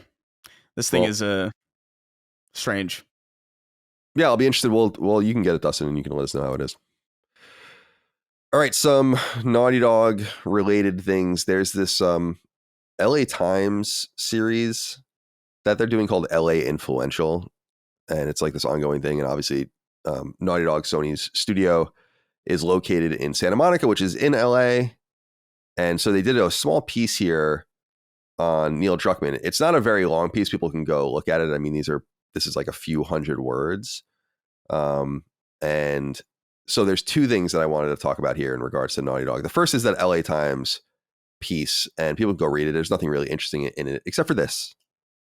At the end, It says, quote, today there's a hit show on HBO based on the game with a second season on the horizon. And yet said Druckmann, who is now the sole leader of Naughty Dog.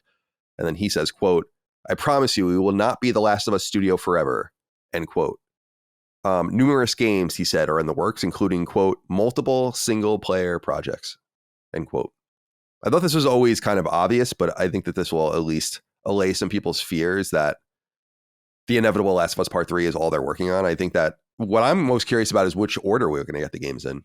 If it will be The Last of Us Part 3 first, or if it'll be something new first. But does this do anything for you, Dustin? This kind of confirms things. There's no more trepidation, or there should be no more trepidation about what's going on. In my opinion. I would love to see them do something new. I think we've talked about this in the past, that they are so grounded in realism with a lot of their games that I would be really curious to see something that takes their photorealism graphics and applies them to some kind of fantasy setting, whether that's fantasy, like, swords and magic and dragons and stuff, or something sci-fi, whatever. I think that would be awesome. I could see it being that their next project is something new, and then with how long they're talking about it's going to be, that the Last of Us TV show could be going on with potentially 4 seasons, that they might be like, oh, we got some buffer before we need new content for the show, so we can do this new project now, and then we have time to make The Last of Us Part 3. Though on Naughty Dog timelines, that still might not be enough. That gets us into the second piece of news. Do you have anything you want to say about that, Chris, before we go on? There's a second half of the Naughty Dog news, but I didn't want to skip over you. The single player projects, we assume The Last of Us Part 3 and then something new. Yeah, I mean, I would be a lot more interested in The Last of Us Part 3 if we had something new before then. Because it would feel like, oh, whoa, they're doing it. That would be kind of somewhat exciting, and there would be enough time. Not even necessarily just in years, but in projects. Like I think almost that kind of matters more necessarily. I feel like that almost matters more than strict time. But yeah, I mean, I was never really in any doubt that they were working on other single player games. Like, I mean, I'm sure this is very relaxing to people who might have been concerned, but that was never really a concern of mine. Yeah, me neither. Yeah. I think the market demands the third and final, hopefully, Last of Us game, and the HBO show's cruising on. And then, yeah, they could be a cadence. So it was all Crash, basically, then all Jack. But then Uncharted 1, 2, 3, Last of Us, Uncharted 4, Last of Us Part 2. So you could imagine something else, Last of Us Part 3, something else, a sequel, whatever. The other thing I wanted to discuss is this. Donald Hammond wrote in and said, greetings, CDC. Craig Mazin, it wasn't, I forget what we've settled on that. Is it Mazin or Mazin? I don't remember. Recently confirmed that season 2 of The Last of Us on HBO will be 7 episodes, with a season 3 and possibly even a 4th season needed to tell the full story of The Last of Us Part 2. With season 2 coming sometime next year and an expected 2-year production schedule, a potential season 4 wouldn't arrive until 2029. Do you think this buys Naughty Dog enough time to finish The Last of Us Part 3? HBO probably wants to avoid another Game of Thrones situation where the writers of the show have to finish the source material, which ended up not working out so well. If Part 3 isn't Naughty Dog's next game, then we won't see it until 2029 at the earliest on PS6. Do you hope that Part 3 is released before the show spoils the events of the game? Cheers to the best podcast on earth. My opinion is, they've been kind of coy about this, but my opinion is that The Last of Us Part 3 is obvious and that they've inevitably been working on it for years. Like, I just refuse to believe that decision was made recently. That's crazy. Yeah. Like, why wouldn't you continue the game? The way the game ends, you really got to keep going. And also the game sold 10, 12 million copies, something like that. So you're going to do another one. So I don't know what order they're going to come in, but I wouldn't be surprised if they came more quickly than you thought in succession. Like, not on top of each other, but more Insomniac-like, where it's like it's 18 months between them or something, because they're both kind of going at the same time and people are jumping between projects. I don't know the details completely, but Chris, it does sound like there is something to what Donald is saying, because about the HBO maybe getting involved in this a little bit, in the sense that, so Deadline is the publication that had the information about season 2, comes 2025, as we know, and will be 7 episodes. The first season was 9 episodes. They said that one of the 7 episodes will be very long. And then they said the third season will be substantially longer than the second season. And this will all, I guess, require or play into part 2. So there's a lot of different questions to ask about it. But yeah, where's your head on this about HBO's involvement, about getting the third game out in time for the subject matter of the show? All this is going to be relevant, I assume. Yeah. Well, first of all, I just want to say called it as far as like them stretching out Last of Us Part 2 into multiple seasons. This is exactly what I figured they would do. Yeah, then they should. Take your time. Yeah, and it makes perfect sense. I wouldn't be surprised to see the entire structure of that game. I would imagine that they're probably going to tell that game a lot more linearly for the show. Not only because it just makes sense, but given the fact that you have a TV show now, you want to get people. You don't necessarily have to have this many year time skip.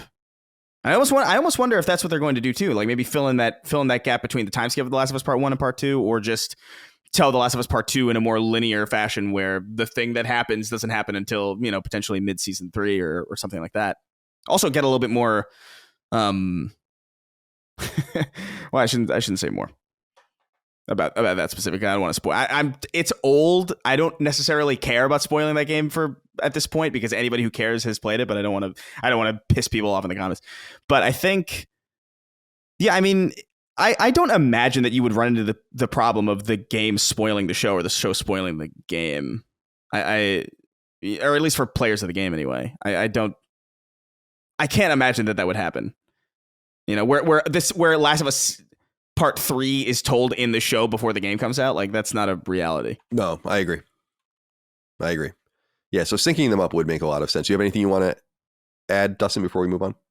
Yeah, I was just trying to figure out the timeline because Last of Us Season 1, that was January 2023. And then 2025 is when the next seasons start. Did they say also January or just 2025? Just 2025. But okay. I think that I don't know if what's going on, but I'm pretty sure they're filming or maybe even done filming. Yeah. So if we assume 2-year gaps between, and maybe more if they said that the season after is going to be longer, 3, 4, 5, 7. Yeah.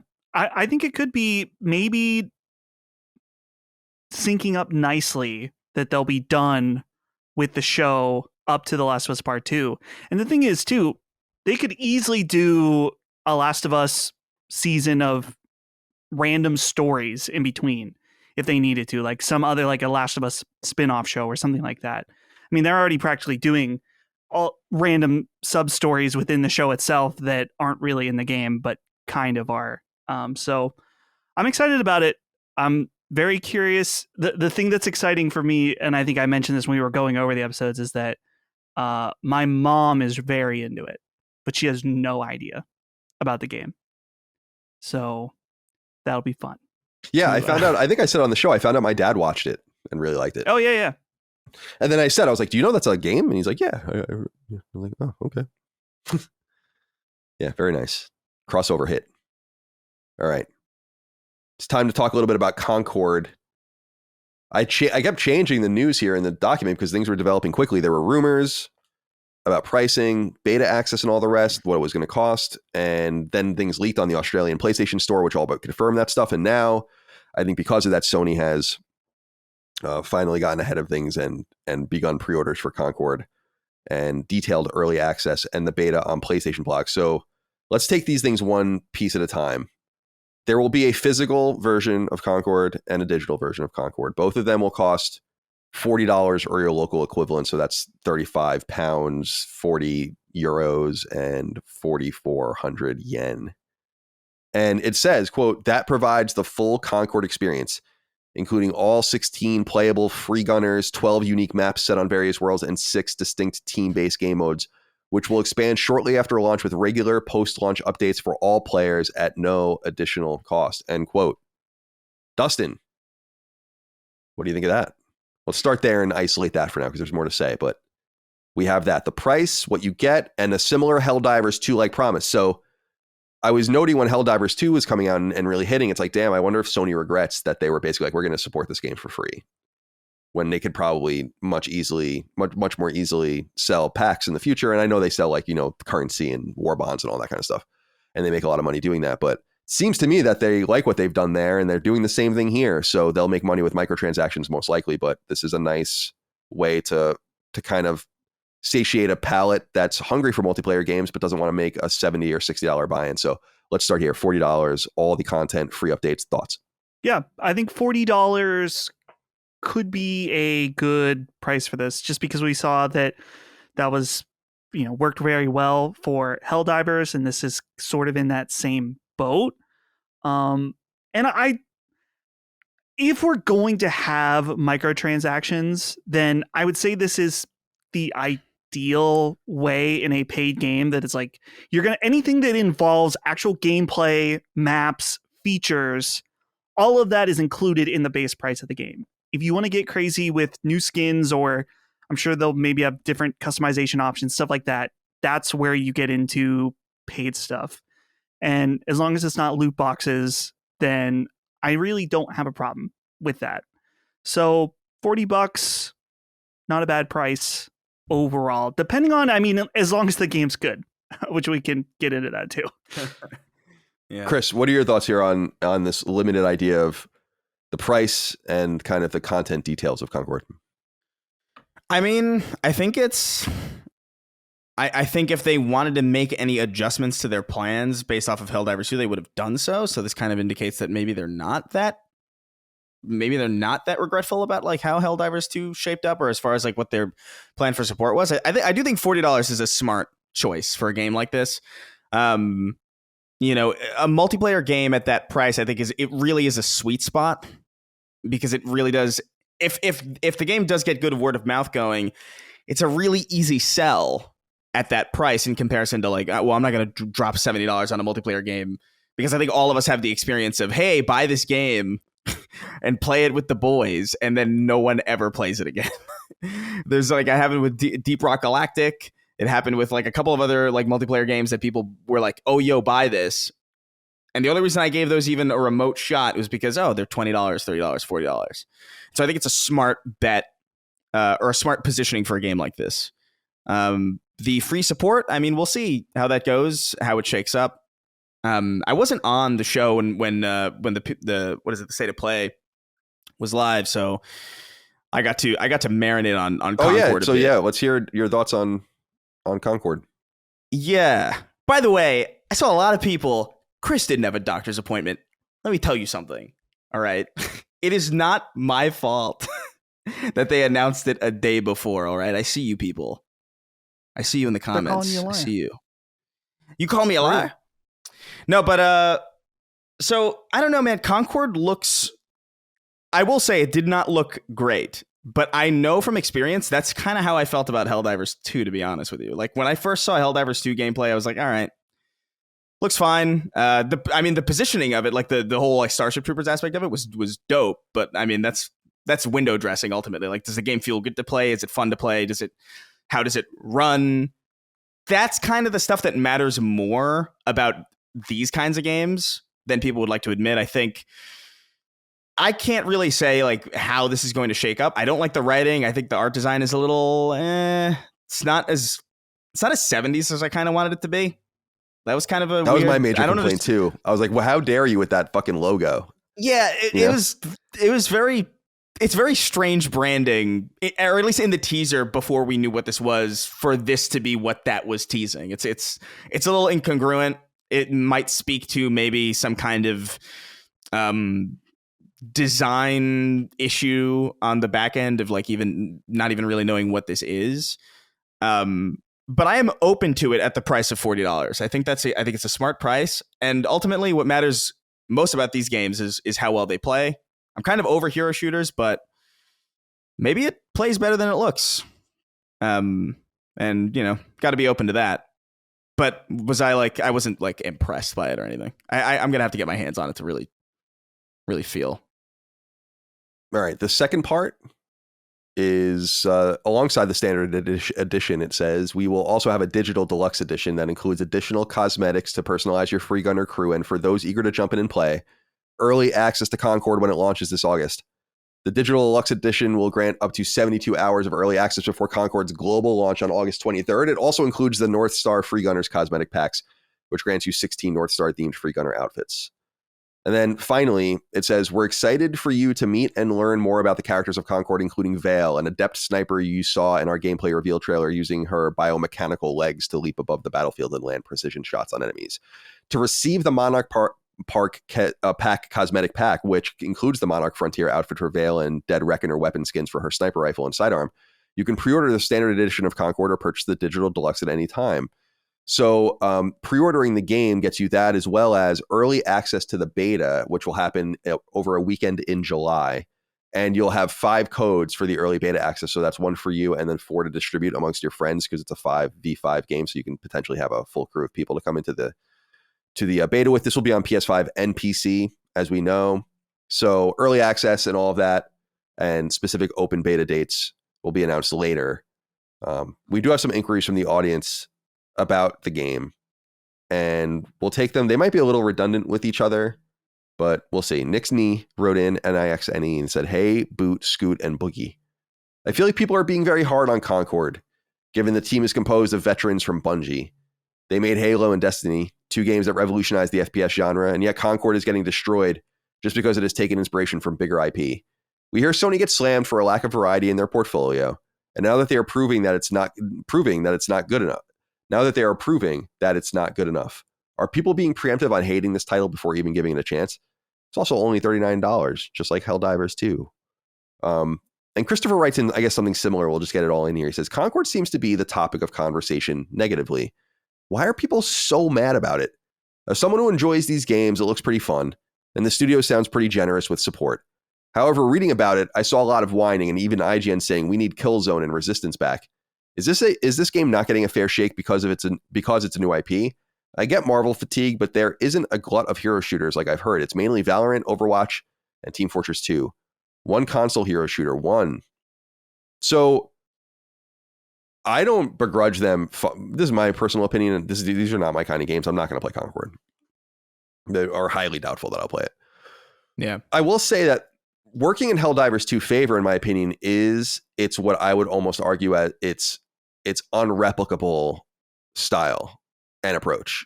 Like, it's so deeply unique in some sense that, and I always keep bringing up like games like Cuphead, where it's like there are just certain things about games where you can't really do it without coming off as copying it. And so, in my opinion, they found, even though it's all aesthetic and surface level, they found like this weird niche that allows them to be somewhere where they can spread their wings. I feel like Concord might be a great game, and knowing the pedigree of the people working there, it probably is, but at least from a mechanical standpoint. But I do think that the other trappings matter. And I was looking more deeply in preparation for the show, like the character models and just reading a little bit more about the game and looking at them like this game, like I hate this game style. I hate, like, it's so lame. What, in my opinion, it just comes off as lame.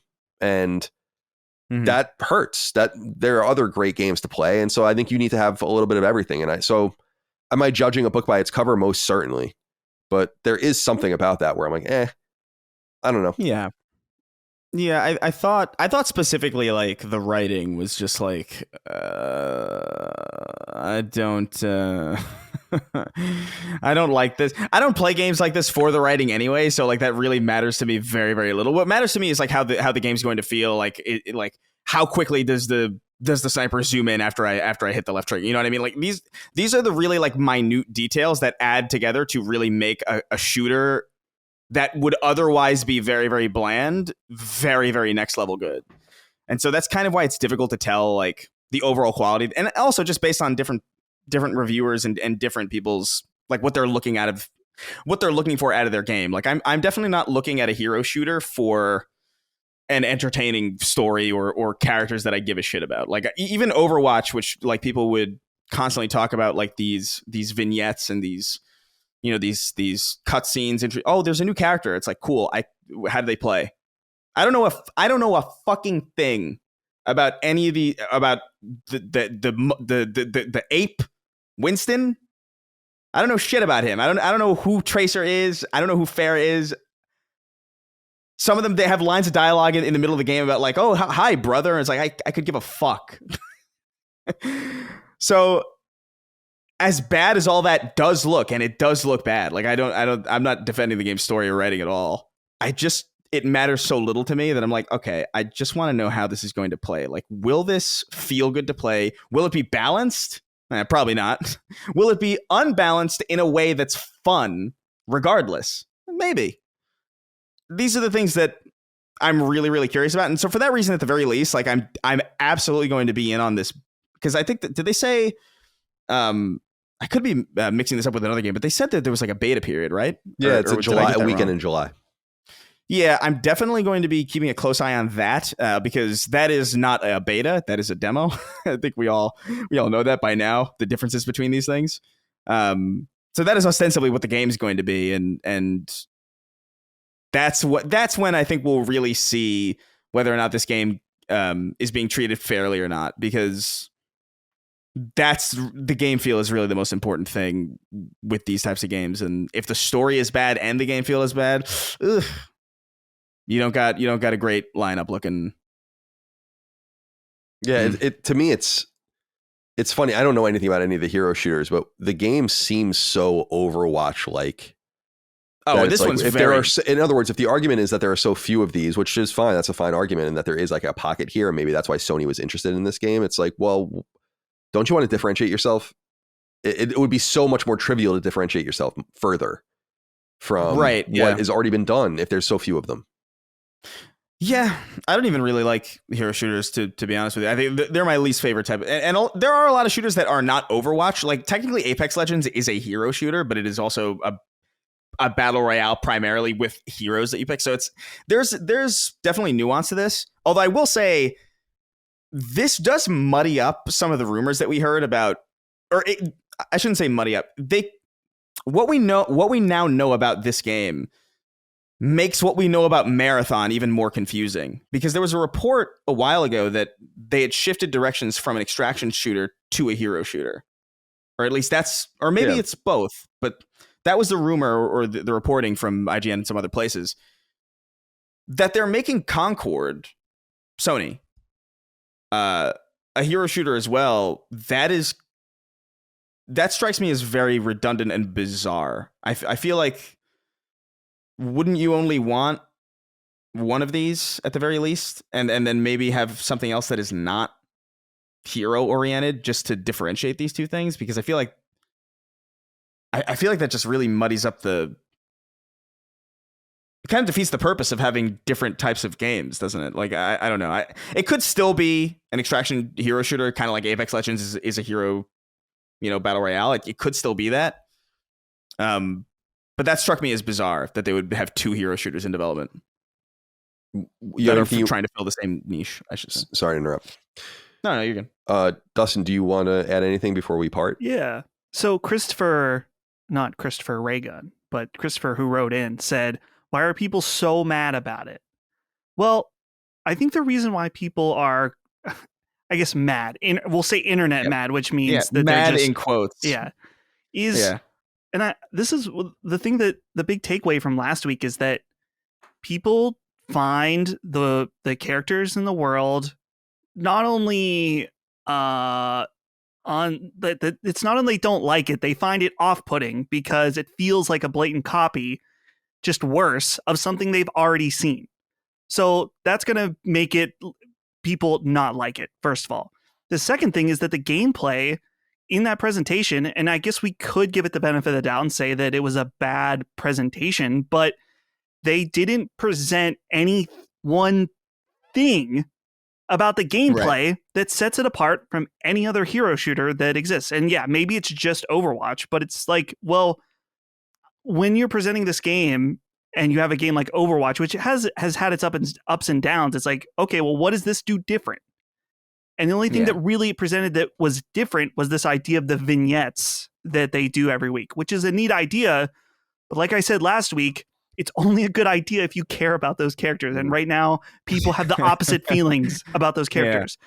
So this game, in my opinion, is going to live and die by how it plays, which even then, it's still kind of unfortunate, just in that, sure, it could be a really fun 10 out of 10, smoothest, most fun hero shooter, but it's still going to have that baggage. It's like, well, no one really cares about these characters.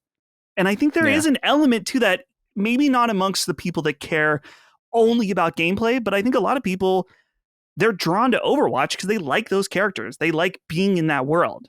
And so that's something that Concord is going to need to work out over time, is how to figure out how to make this world and these characters more likable and not just like a generic copy of Guardians of the Galaxy. So the gameplay, I think, is going to be king here. Like, that beta is going to make or break this game, I think, in a lot of ways.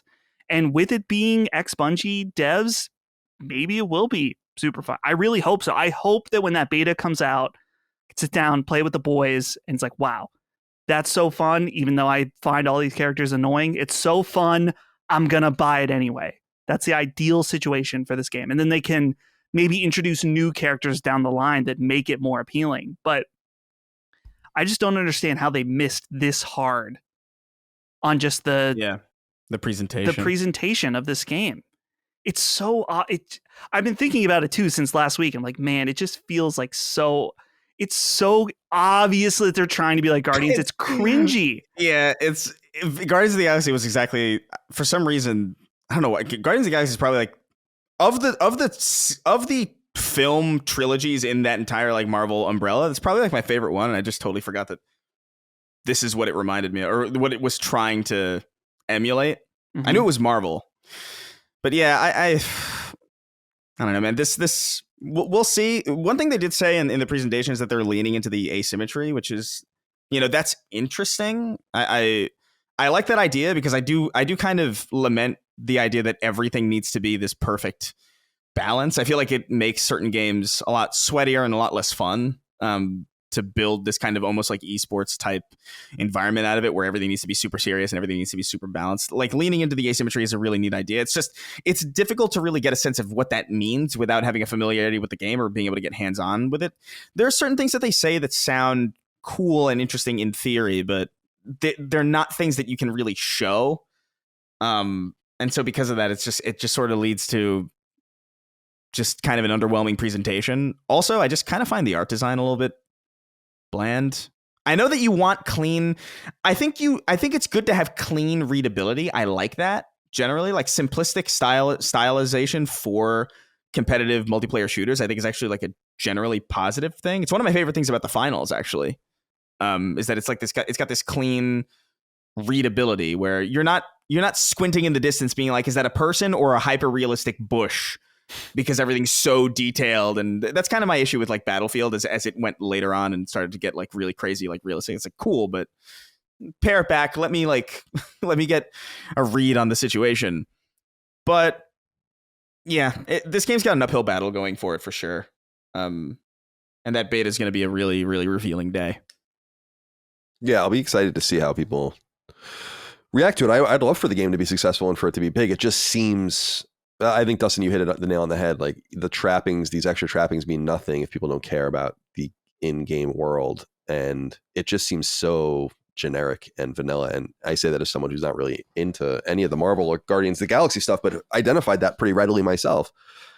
I wonder if people are tired of it. I just think that there are so many different ways you can do cool things without replicating over and over again the tired aesthetic and styles of things. But maybe this is like the trap that a lot of people, consumers, fall into, and maybe they're really honed in on it. I mean, the one thing I'll say from a business perspective is that this game has been in development for a long time, and Sony bought Firewalk based on this game, like, being in development. And so maybe we're just misunderstanding what it is, but the other side of the coin could be that this ends up being a mistake in some sense. But it's kind of like PlayStation Productions, where they kind of just are doing well, where Sony's revived games as a service initiative has one game and it's huge.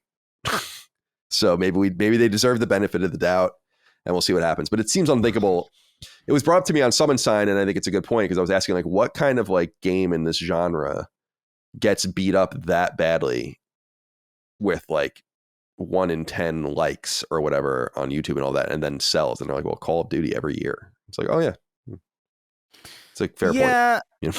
I mean, there's obvious reasons why that's true, though. It's the established IP. I don't know, man. I hope it's good.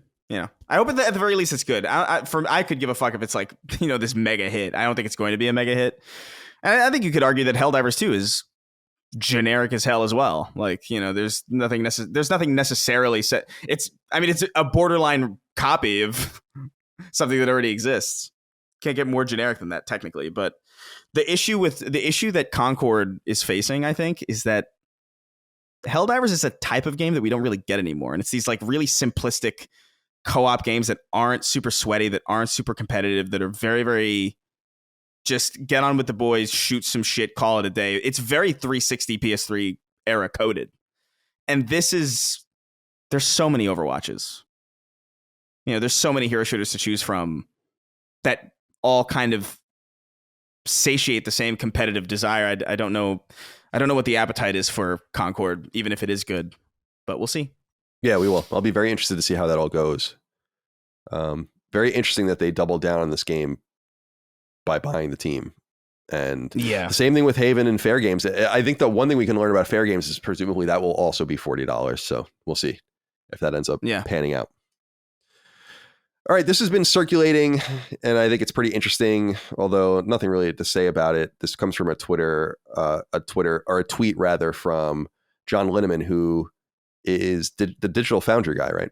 Mm-hmm. He's one of them, yeah. One of the Digital Foundry guys, and he had noted that the PS5 box has shed, so when you buy a PS5, it's got like a cardboard casing around it, like a sleeve. And on the top right corner, I believe it says 8K, 4K, 120, and HDR. So 8K resolution, 4K at 120 frames, I guess, and then HDR. And now it just says 4K, 120, and HDR. The 8K branding that's been there since the system has launched has been disappeared. Pumpkinhead wrote in and said, "Hi guys, just writing in to start a conversation about the insidious disappearance of 8K capability on the PS5's packaging. There's discontent in comment sections, but as discussed ad nauseum, now this is par for the course with almost any announcement or news item. Furthermore, almost no one has an 8K TV, and it's not particularly on developers' radars either. Where do the Sacred Squad stand? Egregious false advertising or common sense prevailing? I'll hang up and listen." I literally don't think it's false advertising, because as I understand, there is an 8K game on PS5, right? The Tourist or whatever. Yeah. But the PS5 never enabled true 8K output. So it was downscaled 8K to 4K. Interesting. So maybe there's something to be said there. I think the bigger thing, and we've discussed this a lot, and it actually was interesting, I think that the John guy from Digital Foundry had said the same thing. It's like, you don't even really want an 8K TV. Like, we're kind of in a sweet spot where there's no reason to go anywhere, and maybe people kind of misread the tea leaves, or what I'm kind of gleaning from what he said is like people misread the tea leaves, and so even making this promise doesn't really make any sense. Perhaps it has something to do with the PS5 Pro, but I doubt that too. So yeah, where are you on this, Chris? The disappearance of the 8K tag, does it mean anything? It could mean that they just want to get rid of that branding so that when it's true for their next machine, they can have a point of comparison, or just be more accurate with, it's like, hey, the PS5 had one game that could do it. We shouldn't really put that on the box for that, though, because nobody's really going to be using 8K. I really don't think 8K is really going to be all that common going forward either. There's a law of diminishing returns when it comes to, pixel density and screen size, where the biggest display that you're going to have in your house generally is like 55 inch display. I mean, some people have 65 and 80 inch, but that's really getting into home theater setups. Your average household that does well, I think, has a 55 inch living room TV, something like that. The quality differential between 8K and 4K is there, but 8K is for like a giant fucking screen.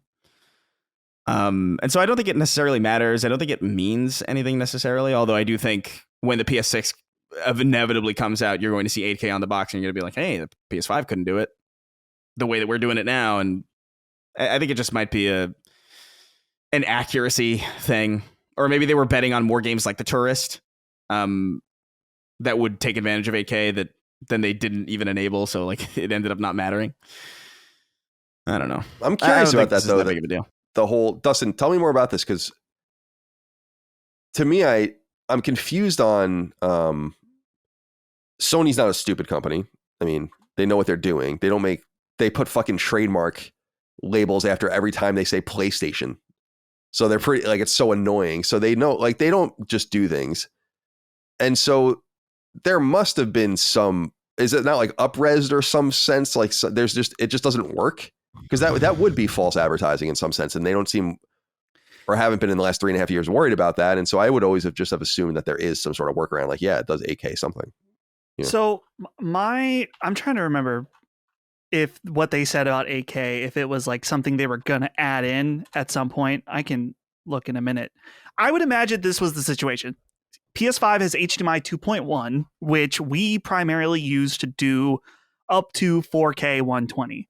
But that bandwidth from the HDMI 2.1 can also be used to do 8K 60, I believe. So technically, the PS5 now, if they did a software update, could support 8K 60 based on its HDMI 2.1 spec. So maybe at launch, as Chris was saying, they may have been looking like, okay, well, maybe people are going to get into 8K TVs. So then this thing is capable, with at least on a hardware standpoint, of doing 8K. And a lot of people were mentioning like this thing would never do any 8K games, or very few. And I think that's true. I would see it more from the perspective of Sony wanting to be ready if there was 8K movies or some way to supply any kind of media through 8K available on PlayStation 5. So I guess you could make the argument. It's like, okay, well, it said 8K on the box, but when you turn it on, it doesn't support 8K output. Is that false advertising if it's not available from a software perspective, but it is technically from a hardware one? I'm not really sure. So I think it's probably a good thing they took it off, just because 8K is not a thing and it doesn't sound like it's going to be a thing. But I don't know if it was considered false advertising, if I'm being honest. But it is. It just can't be. Yeah. There's just no way Sony would expose themselves like that. So that's why I'm trying to understand like the whole rationale. Because I was even looking closely at the box just before images of the box, where is there like an asterisk or like a cross sign, and then you have to like go underneath the box, and there it says like there's some caveat, but there is nothing like that. It just says it. Yeah. I think maybe they look at it as like people they probably have some understanding that people buy these machines a lot of the time just as like media centers, because that's what a lot of people use. Like a lot of people have PS4s still that they use as like media boxes, as like, oh, this is my Netflix, this is my, So I think it's probably on that level where it's like, hey, listen, if for whatever reason Netflix or HBO or whatever, they have this 8K streaming service, right? We want people to know that this machine can do that. The hardware is there to do it. And so it might be like a little misleading, maybe, but I don't even necessarily think it's nefariously misleading. I don't know anybody who's clamoring for 8K games. Like somebody who plays games, like a player of games, I don't think it really gives a shit about 8K games at all. And so I don't think anybody is out here making their console decisions like, oh, what console am I going to buy? It's like, oh my God, this is going to run Resident Evil 4 at 8K.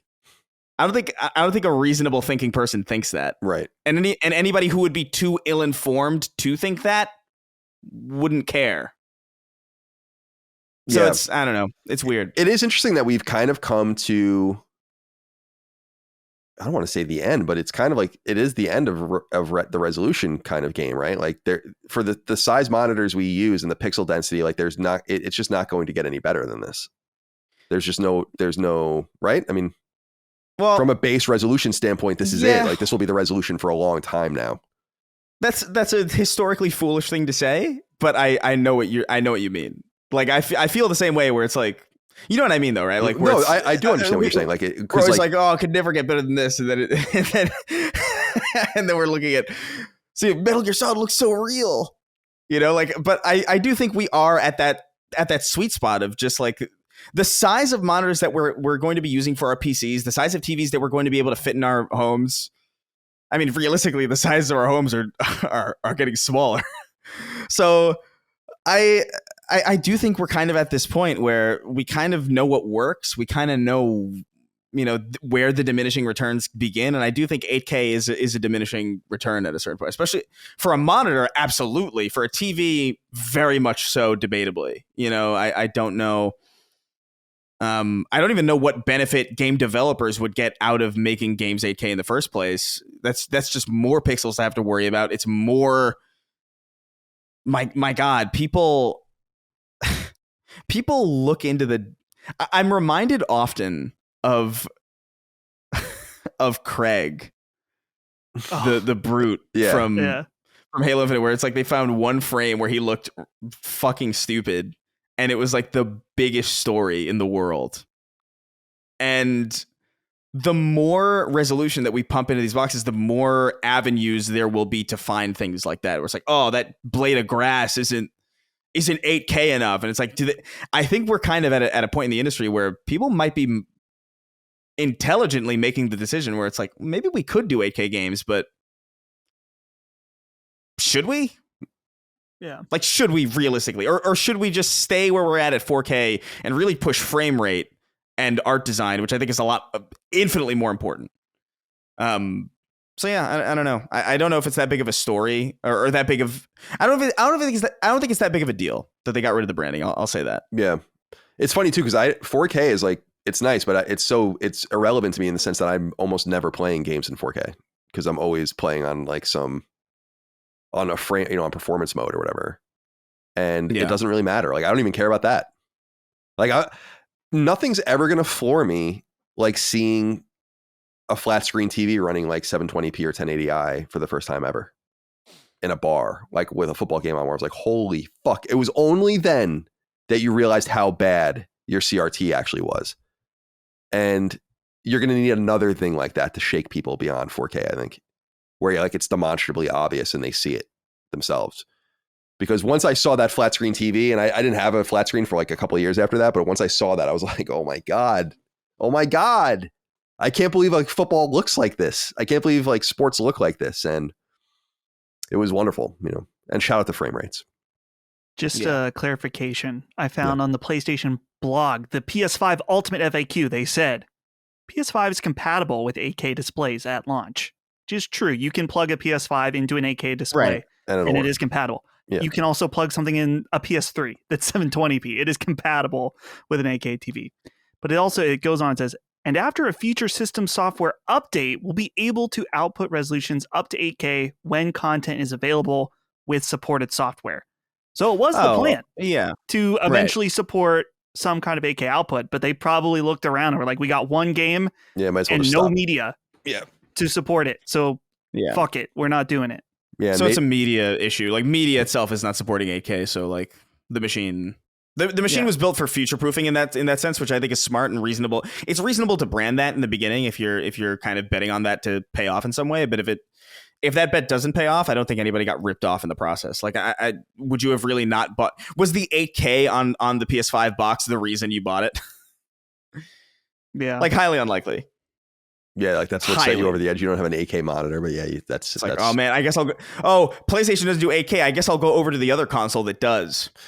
Do you think a majority of TVs used in the United States today are 4K?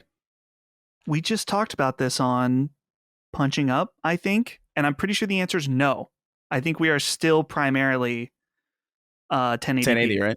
Yeah, so it's really, that's interesting stuff, that especially TVs are. I'm always shocked when I go to BJ's and like to buy food with Micah or whatever, and the TVs are so cheap now, and they're so nice. It's like you would have expected these things to end up going up in price and be like $10,000 each, but they're actually like $500, and you can get like this crazy TV.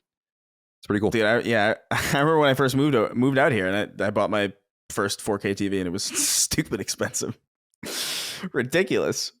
But now it's like you can get a really good one for like $240. Yeah, it's crazy, man. Like just like bits and bobs, like goods like that have just become so cheap to make. It's funny. While like the cost of living has skyrocketed, but at least you can afford your cheap ass TV. Yeah, at least your TV can. At least you can look. You can watch 8K footage of a home that you own in your apartment. Hypothetically, it's like fun. It's funny, man. Like if you went to 1990 and we're like, my neighbor had a huge projection TV growing up, and it was like, I think $10,000 or $12,000. I remember them saying at that time, which is like an insane amount of money. And if you were to tell them, like, you would explain, like, this is what the inflation rate, this is what things are worth now. We have a TV that's as thin as a piece of paper with a resolution orders of magnitude better than yours, and you can buy it for $1,000 in the money in 2024, not $1,000 today. So like less than nothing, basically. Their minds would blow up, because it's like, they're like, so is like a house like 50 grand? And it's like, oh, no, not that. Just the electronics, you know? Oh, can I get like cheap food? No. Just the Chinese TVs. Those you can have. All right. The distractions are cheap. Right, exactly. We're inbred in circuses, but just with circuses. All right. I probably should have put this before with the Naughty Dog stuff. It's a little non-linear here. It would have made more sense there. But Video Games Chronicle reports on the French website Deal Labs, I think it's named. I don't really know. But Bill Kuhn is this user there who like is clearly an insider and leaks like a ton of shit, especially from the PSN. They have like some sort of insight into things that are published to the PSN. And he's been leaking stuff forever. And that's why Video Games Chronicle, a trusted website, is reporting on this. He reports on the French website is that apparently Naughty Dog and Sony are sitting on a completed version of The Last of Us Part 2 on PC that has been done and ready for launch since last fall. And there's just a question of why this is. I would think if it's true, and probably is because of the nature of the leaker, it's I would imagine they're holding it for The Last of Us HBO, right? I mean, yeah, have some sort of pop. Yes, I mean, look what happened with Fallout, right? I mean, giving people another way to play that game is going to be huge. So that's, Chris, is that your assumption as well? I think so. I think they're trying to hit a synergistic kind of, cultural moment with that. I think they want that show to come out, or that season to come out, and then for people to be able to like immediately jump into, or have something ready to go for the pop on as far as games go. It's what I think Microsoft is kind of kicking themselves in the in the ass for not having something Fallout related ready to go for that pop for the Fallout show.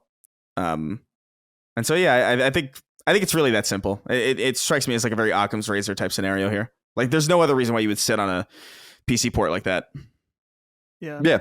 I would imagine that their now Sony development first party is maybe not making the PC port when they make the game, but they're working towards development that a PC port is much easier. They're making considerations for a PC port as they go.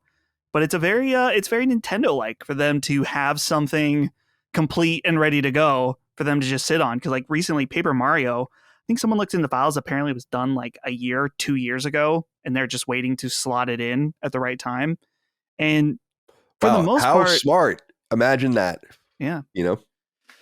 I would imagine too that Sony, for the most part, with PC ports, have had just one going. Like they promote one at a time, and then we saw it very, very quickly after they released Ghost of Tsushima 2, or not Ghost of Tsushima 2, Ghost of Tsushima on PC. Hey, here's the next one, God of War. So it would make sense that they might be holding other games ready to go on PC too. They don't need to flood them all out at once. Yeah, keep releasing them PC games. Oh, there's this other man again. He's coming back just a little bit. Because there's rumors that the Lego Horizon game is going to be PS5 PC.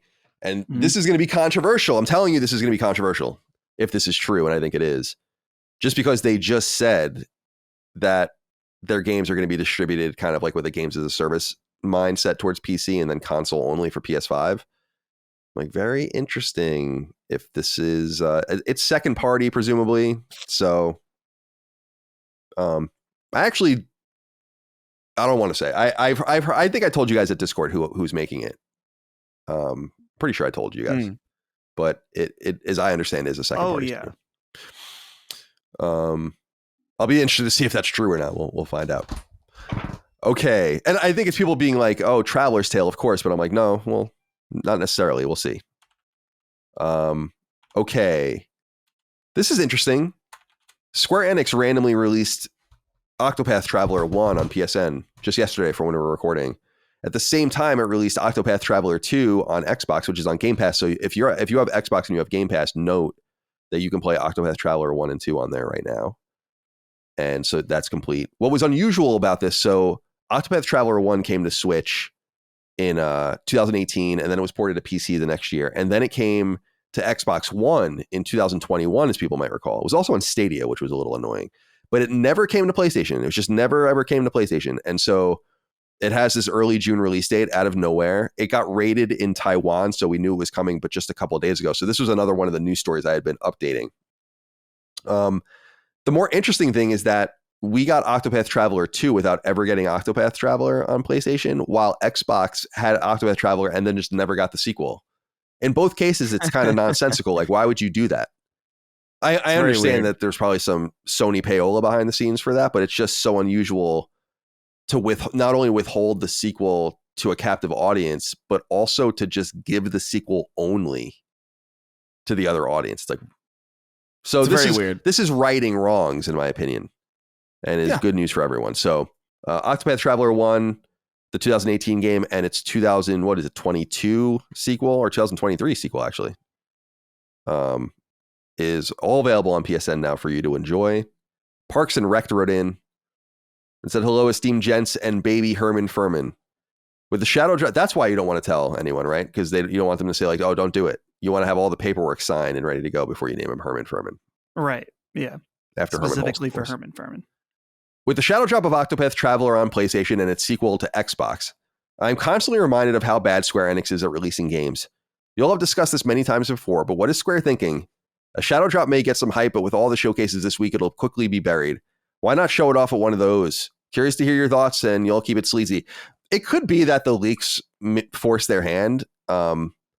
If it's to be believed, and actually Maddie put this in our Discord today, but I had seen this circulating about apparently how much it costs to get ads on, or not ads, like trailers onto the game's fiasco, as I named it earlier, like hundreds of thousands of dollars. It's like not worth it for Octopath Traveler 1 and Octopath Traveler 2 even. They're not new games. So I can see why they would just kind of shit them out and get them out. The bigger question is, what is Square thinking? And what I think what's going on behind the scenes at Square is, we always talk about Koei Tecmo as having like this very mercenary kind of stance where they'll work with anyone. And I think Square took that like a step further, where instead of kind of making bespoke like individual games or a new IP or whatever like Koei Tecmo would do, or kind of a Musou's in existing franchises, what Square would do is make their own things and then kind of farm them out. And this gets into the like what I always say is like the low floor, low ceiling approach, where like there's no risk in that, and you kind of limit your market. And so there's no doubt that the original Octopath Traveler was some sort of payola thing with Xbox that precluded it from coming, and then Sony somehow did the same thing with the sequel, and Final Fantasy 16 and Final Fantasy 7 Rebirth here, and this game there, and all the shit only on Switch and all the rest. In other words, I think Square Enix just was trying to mitigate risk and maybe getting marketing considerations and everything so much that the picture became totally confused, and people kind of forgot that actually we're just a multi-platform developer. And really the most logical thing for us is to reach for a higher ceiling, which will require us to kind of remove some of the burden from publishers that would give us money or help us with resources or whatever the case might be. So this is, I think, one of the unravelings of that, is just like the deal might be up or whatever, but just to get out of this and just start being more agnostic, which is really the way they should have always been. I think they tried something that made a little bit of sense, but I think they're frustrated by what they see as just a lack of a high ceiling. And Octopath Traveler is like the most irrelevant of the games that are going to be experiencing that. But that's kind of where my mind is on this. Do you guys have any thoughts, Dustin? Octopath Traveler, Chris, Octopath Traveler, or shall we move on? I do think it's funny. I do think it's funny the order of these two stories, because we have a story of Naughty Dog having something that they're finished and that they're sitting on and waiting for the right moment, and then you have Square just kind of like, here you go. Well, Parks and Rec makes the argument that they're releasing it and it's going to get buried. I feel like if this was in a showcase, it would immediately get buried because that's two old games. I feel like doing it now, people don't know what's on the horizon, and so maybe why not pick it up before there's some big shadow drop or you're distracted. Now's a good time for a game specifically like that. Yeah, it also doesn't Yeah, stop Xbox in particular from promoting it during their showcase. I mean, that's just free air, All right, so Jason Schreier, the journalist over at Bloomberg, wrote a story that just went live the day we're doing this podcast, and I haven't read the full story because it's behind a paywall, and though I think he does good work, I'm just not going to pay for Bloomberg personally for a multitude of reasons. However, I linked to a Reset Era post that seems to have very liberally quoted it, if you guys want to check it out. And the story is about Suicide Squad, Rocksteady, and how the game flopped. So just a few things of note here is that the game is going to cost WB $200 million, a $200 million loss. And that's a one of the all-time biggest losses in video games, as it's understood, because it's rare that games even cost that much to make at all. The game clearly didn't sell any copies and has died on the vine. What's interesting is that there was apparently a lot of contention behind the scenes about the game being made and what they were trying to do and all of the rest, and it just got caught into kind of being a Destiny clone. The two other things that are important to note are the following: that WB in what I consider a kind of a great move and an unusual move is that no one's getting laid off, and that they're going to make another game and are going to pitch on a single player game. The more interesting thing in the meantime is that they are making or working on, in the sport role, a special edition version of Hogwarts Legacy, according to the reporting from Bloomberg. And I think this is so fascinating for multiple reasons, amongst them that Avalanche has suddenly become WB's, and I mean Avalanche in Utah, has become the WB family's like kind of premier studio, because they made a game that is kind of murdering compared to everything else. And it's funny to see Rocksteady fall from grace in some sense in hock to these guys making the special edition of their game while they presumably work on the sequel. So we hadn't much time to read and digest this, but Dustin, do you have any thoughts? My main thought right now, looking at this Reset Era thread, is people are so salty. Rocksteady's working on a director's cut of that game. Someone later is like, oh, they're working on the Wizard game. Like they cannot say, which is ironic because it's Harry Potter. They can't refer to the name of the game, or they might be smited from existence. They're particularly broken there, man. It's crazy. Reset Era is a pretty crazy place. I got to be honest with you. We'll cite them when we have to, and I have no problem doing that, but complete degeneracy and lunacy over there. Yeah. Yeah, I'm glad to see they're getting another chance, though. I know, I'm trying to remember exactly. They had a lot of leadership leave, so it's maybe kind of too little, too late in some situations. But I'm trying to remember exactly how key certain people were that left. But I remember it being big. So yeah, it's unfortunate. The writing was on the wall for this for a while, unfortunately, and it just goes to show that I don't want to say that a team can't do something new and different from what they're known for, but a lot of times when you try to shoehorn a team into doing something that they're not really up to snuff to do, these types of things happen. I mean, this is just kind of a repeat of the BioWare Anthem situation through and through. So just hopefully the industry will take a lesson from this, and they won't, because this will probably happen again at some point. But I gotta say, kind of interested in the idea of a director's cut of Hogwarts Legacy with Rocksteady working on it. That might be pretty good. I'd check that out. What do you think, Chris? I don't know, man. It's so sad. It really is depressing, because I mean, so I bought and played Suicide Squad. I put about, I don't know exactly how much time. I think I put at least like 7 or 8 hours into it. And there's not nothing there, you know, like there's like, it does feel good to move around. There's like a Sunset Overdrive kind of quality to it, like to the way it feels to like move about, which is like, oh, it's interesting. It kind of feels a little Insomniac.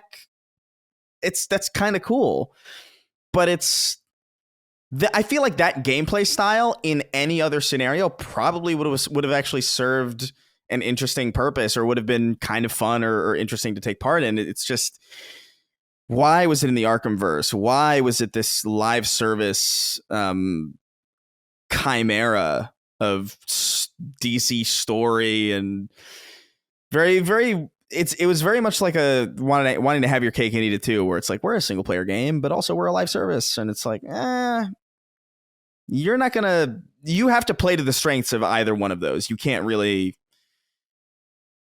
do both with little experience, and it's a shame, you know. Yeah, I'm curious what happens here with this team. The leaders are obviously out, as we've noted in the past, and I'm reading over here I was reading the Reset Era thread a little bit, people losing their minds. There's one good point as a postscript to this in that thread, which is that this game is heavily involved in that like Sweet Baby Inc. DEI kind of drama, and this is going to embolden the shit out of those guys. I haven't even been on Twitter today, so I don't even know what people are saying about anything right now, but I imagine that that's going to be a commentary, because $200 million is a serious amount of money to lose on a game. I mean, that's more than it costs to make almost any game outside of like the most high quality first party games and like the biggest selling games. And that's why it's such a huge thing that the potential budget of Grand Theft Auto 6 might be like $2 billion, which is like, that's insanity. That might be like what Sony has spent on like all of its first party games in the last like many, many years. Yeah, that's so funny. All right, let's get through a few other things here, and then we'll get into what we're playing. I don't know if you guys saw, after we talked last week, and you weren't even on, Chris, to talk about Silent Hill at all for our little pickup, but Silent Hill 2 was shown and dated at the PlayStation 5 State of Play last week, and we discussed it. However, on multiple, so I guess there was a stream, and multiple channels had kind of captured the stream to post it. There was a 13.5 minute-ish continuous gameplay stream of Silent Hill 2 remake from Bloober Team coming to PS5 this fall. And I was wondering, so everyone's really lukewarm, or not everyone, but many people are really lukewarm on this game. Not only from the developer, but the way it's the disputes between the developer and publisher that are somewhat public, and the kind of weird marketing and the change in models and the questionable nature of even the team making it compared to other teams that could have handled this project. I'm wondering, after having kind of viewed this 13.5 minute-ish trailer of gameplay, if we feel any differently about the game. I will say, and Dustin, we'll go to you first, is Silent Hill 2 remake. I'm definitely going to buy it and play it when it comes out. And I actually think the gameplay looks pretty good. I mean, I don't think it looks necessarily next gen or anything. It's a little limited, but I think it looks very atmospheric and fun. I'm totally open-minded to it. What do you think? It seems like people are kind of split on it. The GameSpot trailer that I linked to has 125,000 views, 3,700 thumbs up, 2,800 thumbs down. So pretty split by internet standards. Yeah, I would say that this more raw look at gameplay is definitely more promising than stuff they've shown before. And it is worth pointing out too that one element that is specifically in Silent Hill a lot is the fog. And that's something that any streaming is immediately going to make look like shit. So like dark, foggy areas are going to look a lot worse. So not that like helps like character models or anything like that, but I was curious, thinking like, this looks all right. I'm very curious though, when it's not compressed by YouTube, specifically seeing some of these more atmospheric shots, what they're going to look like. But yeah, I don't know if I'm going to pick this up. I think this is going to be one that I'm going to wait and see what reviews say, just because I haven't played all of the original Silent Hill 2.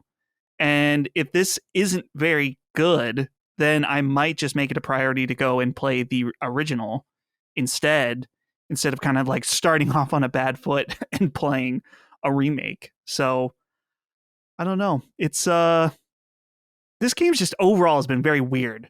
Both its rollout and the communication around it has been very confusing. Chris, do you have any thoughts to share about Silent Hill 2? Because you weren't able to really sound off on it last week either. What are your thoughts on what we've seen? And does the gameplay, the kind of uninterrupted gameplay, change your mind about it?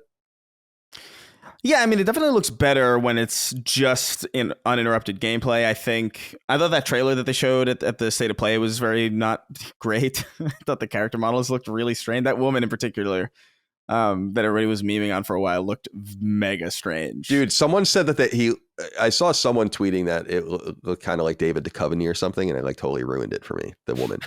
That's, oh man, yeah. It's just I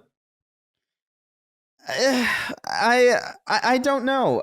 I was looking at it looks better than it did last time I saw it, but there are hints of last gen in there. Like specifically, there's a scene in the uninterrupted gameplay where he's hitting the main character's hitting like one of the people on the ground with like a pipe or something, and the animation looks like very PlayStation 3. It comes across as very much like we have Alan Wake 2 at home. Yeah, gotcha. which is a little unfortunate. But it does look better than I remember it looking. There's a chance that this is incredibly passable and fine. I actually feel like that's more likely than anything else. I think it's more likely that this game is uninterestingly completely okay than it is some massive failure or some grandiose success. Which, that's up to the individual whether or not that's something worth going out and picking up.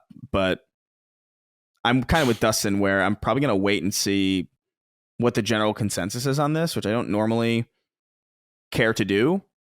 But this is going to be one where it's like, I'm kind of with Dustin where it's like, I didn't play all of the original Silent Hill 2 either. And if this is not ideal, then I'd certainly rather not. Yeah, fair enough. I'm definitely going to play it. I'm pretty confident in that. So we'll see when it comes out this fall. I was just watching. It is true. I'm watching the gameplay footage now, just as we've been talking and going through it. And there's some really atmospheric stuff, like the lighting effects out through some of these windows look really good. There's like really uneven particles everywhere, which is a little bit annoying, but it's probably similar to the fog, where it's just not going to show up very well in the compression of a stream. But there's animations, like one of the little girl runs up the stairs and it's like, that animation's so bad. Look, she's like, like moving around all weird. It's so the whole thing feels like a big mixed bag where it's just like I've never seen a game that looked so good and so bad at the same time, if that makes sense. As far as like the texture quality, it's like, oh, that's really good texture work. And then the character model turn around. It's like, that's bad. And then the fog looks really good. But then the animation of the character through the fog looks janky and fucked up. It's very strange. It's very, it's very strange hodgepodge of like mixes of varying degrees of quality that I can't quite. It makes it a little uneasy to even look at, because it feels like you can never quite get a solid baseline going for what your expectations should be. All right. I don't know. It's just odd. Yeah, I agree. We'll see. Well, let's move on. I feel like there's not much more to say about Silent Hill 2 now, and now we just wait. No. Yeah. And see. And I'd like to support Konami. Like, I don't mind trying to support Konami and show them, like, keep going. Maybe make some different decisions, but I'll reserve judgment until I play the game. And I'm hoping for the best. Yeah. All right, just a few more things here. I promised we wouldn't talk about anything that will be shown these coming few days that we'll cover on the next episode. However, there is an exception here, because this has been officially announced, is that the upcoming Dragon Age game is now called Dragon Age Veilguard, which is interesting. What was it called before? Dragon Age? Dreadwolf? What was it? Dreadwolf, right. And I don't have that in my notes for some reason. And they wrote a little blog post from BioWare and from Gary McKay, who's the executive producer and the GM of BioWare, the executive producer of Dragon Age, the series. So they're going to talk about the game soon. I won't read all of this, but the new name is Dragon Age the Veilguard. I actually think this is really smart to just kind of get away from the long in development, kind of tortured cycle that this game has gone through, and give it a chance to shine. We'll know more about it before next episode, but there is that. Yeah. And then let's see. Oh, this is over at Insider Gaming. I thought this was just interesting. And they're referencing 404 Media, which allegedly obtained, according to the website, an internal Google database tracking 6 years of potential privacy and security issues. And basically that there are these problems clearly at YouTube where people are accessing videos from anyone they want in the back end and leaking them. It's kind of a little bit of a lame situation, although the leaks are interesting. It's kind of lame if that's how you're getting them, is by basically stealing them as opposed to having sources and working those sources and all the rest. I guess it doesn't really matter in the end. But if people want to go check out the report, you can go to Insider Gaming or 404 Media and check that out. But it seems like Google is kind of onto it, that people might even be selling this information. Bunch of really weird stuff in there about how this stuff is getting out and finding its way to various journalists. Amazon Prime is going to have its Yakuza, Like a Dragon: Yakuza series premiere October 25th. Was this already announced? No. No, I didn't think so either. It's kind of interesting that it's so close to being done, or is done, and now they're going to get ready to release that. So there's that. Are you guys going to check out the Yakuza Amazon series? You like Yakuza? Well, I've only played a little bit of Zero and Like a Dragon, but that's one of those games when I'm on my my leave. It's Yakuza time, I think. So maybe I'll have played a game or two. But I'm really curious how they're going to translate this. If they're going to try to play it on the more serious side, or if they're going to have Mr. Libido come out and be dancing around in a Speedo or whatever. A lot of silliness. I wonder how silly they'll get with it. And then there is one more thing to add. Push Square posted this while we've been recording rather. They published this. It says Halo 1 remaster being considered for PS5, new report claims. So it is citing The Verge. The Verge. So I've noticed this about two websites recently, actually, and it's kind of frustrating. Although, being behind a paywall is lucrative, and it's important to be able to protect your bottom line and all that. So I have no problem with it. I'm just not going to subscribe to some of these things personally. But The Verge has. So I ran into this earlier. I read the political website Politico.com, which is a site that I've read for many years, and now you need like a subscription, and I'm like, well, I'm not doing that. And The Verge has this going on as well. So usually Tom Warren's stuff is free or, ad supported, but not here. So I wasn't able to read the whole story, but it seems like Push Square was able to do that. And so it says that Scribe Tom Warren goes on the claim, Senua's Saga Hellblade 2, Starfield, Age of Empires 2 Definitive Edition, Age of Mythology, and the heavily rumored new Doom the Dark Ages project are all in contention for PS5 versions in the future. Microsoft is showing some restraint, though, as Warren states that Fable, South of Midnight, and the rumored Gear 6 aren't being lined up for PS5, or at least not yet. And amongst the other games, I guess it was kind of a not buried lead, was Halo, specifically Halo Combat Evolved, would be coming perhaps on its own to PS5. And this is all part of what Jez Corden, friend of the show, revealed is called Project Latitude a couple weeks ago when we talked about that. So any thoughts on this? I'd never even really considered them splitting the Halo games up and re-releasing them individually, which is kind of not a bad idea. Actually, you could probably even squeeze more money out of people if you went and charged a real premium for, like, I don't want to get crazy with it, but $24.99 or something for Halo 1. People would still buy it by the millions. So, and then you do the same for Halo 2 and Halo 3 and ODST and 4 and Reach. I mean, you can make a shit ton of money. They could look, I mean, you could market that to your own fan bases. Like, look at how much we are squeezing these fucking assholes, and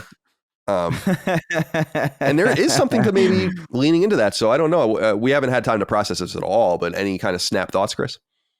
My snap thought is I wonder if that is how they're going to do it, how they would manage. This is kind of tricky. So the way that the Halo games work as of right now, the original versions are their own original versions, but the baseline modern versions, the one on Steam and the one on Xbox, is part of a collection, the Master Chief Collection, and they're all individualized games within that collection. And you can buy those things. You can buy those games individually piecemeal, but they all funnel through the collection basically. So you can buy basically the launcher for the collection, and then you add on whatever you want in addition to that. And you can even choose to like uninstall certain ones, or you can choose to, I want the campaign of Halo 4, but not the multiplayer. You could kind of customize it that way. If they do a Halo CE remaster for PS5, will it be a dedicated buy it?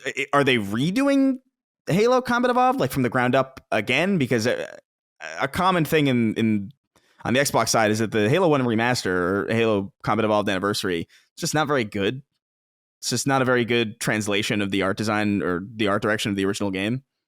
So it would be interesting if it was a completely new, like a really modern version of this game that really keeps true to the art design. I don't know if they really want to get that crazy with it.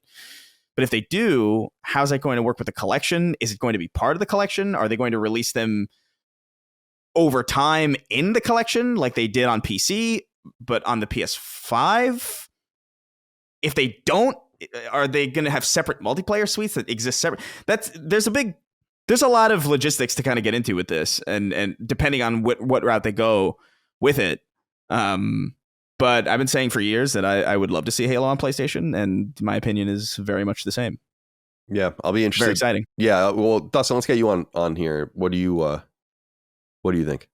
I don't really know what there is left to do with Halo Combat Evolved, because the version that Chris is talking about in Master Chief Collection, you can either play in its standard graphics at 4K 60, maybe even 120. I can't remember. But basically like perfect fidelity. And you can also use their new graphics that are really gross and not faithful to the art direction of the original game.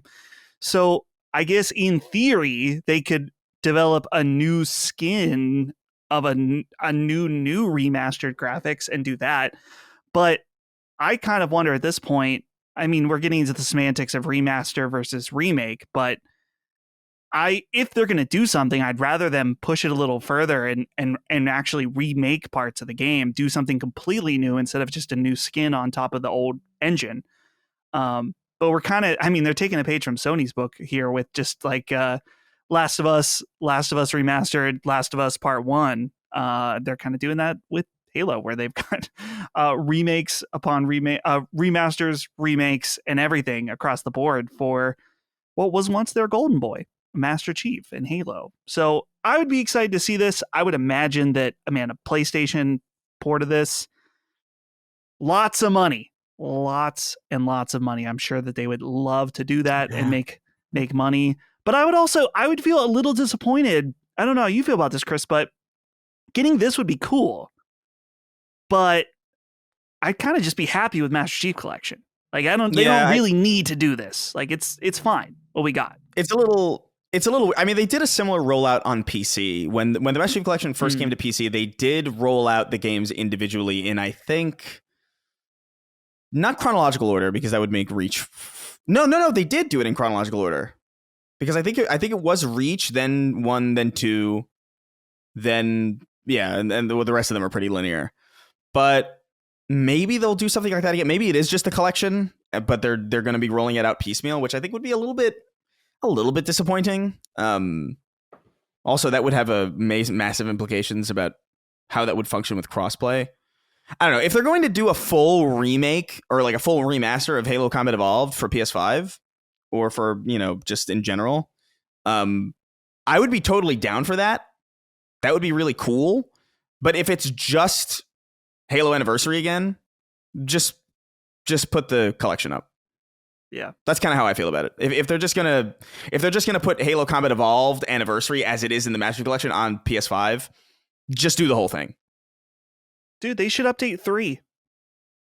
I don't know where the 3 Anniversary is. 3 Anniversary. That's what they should be working on. Which 3 still looks great on playing it on Series X or PC, whatever.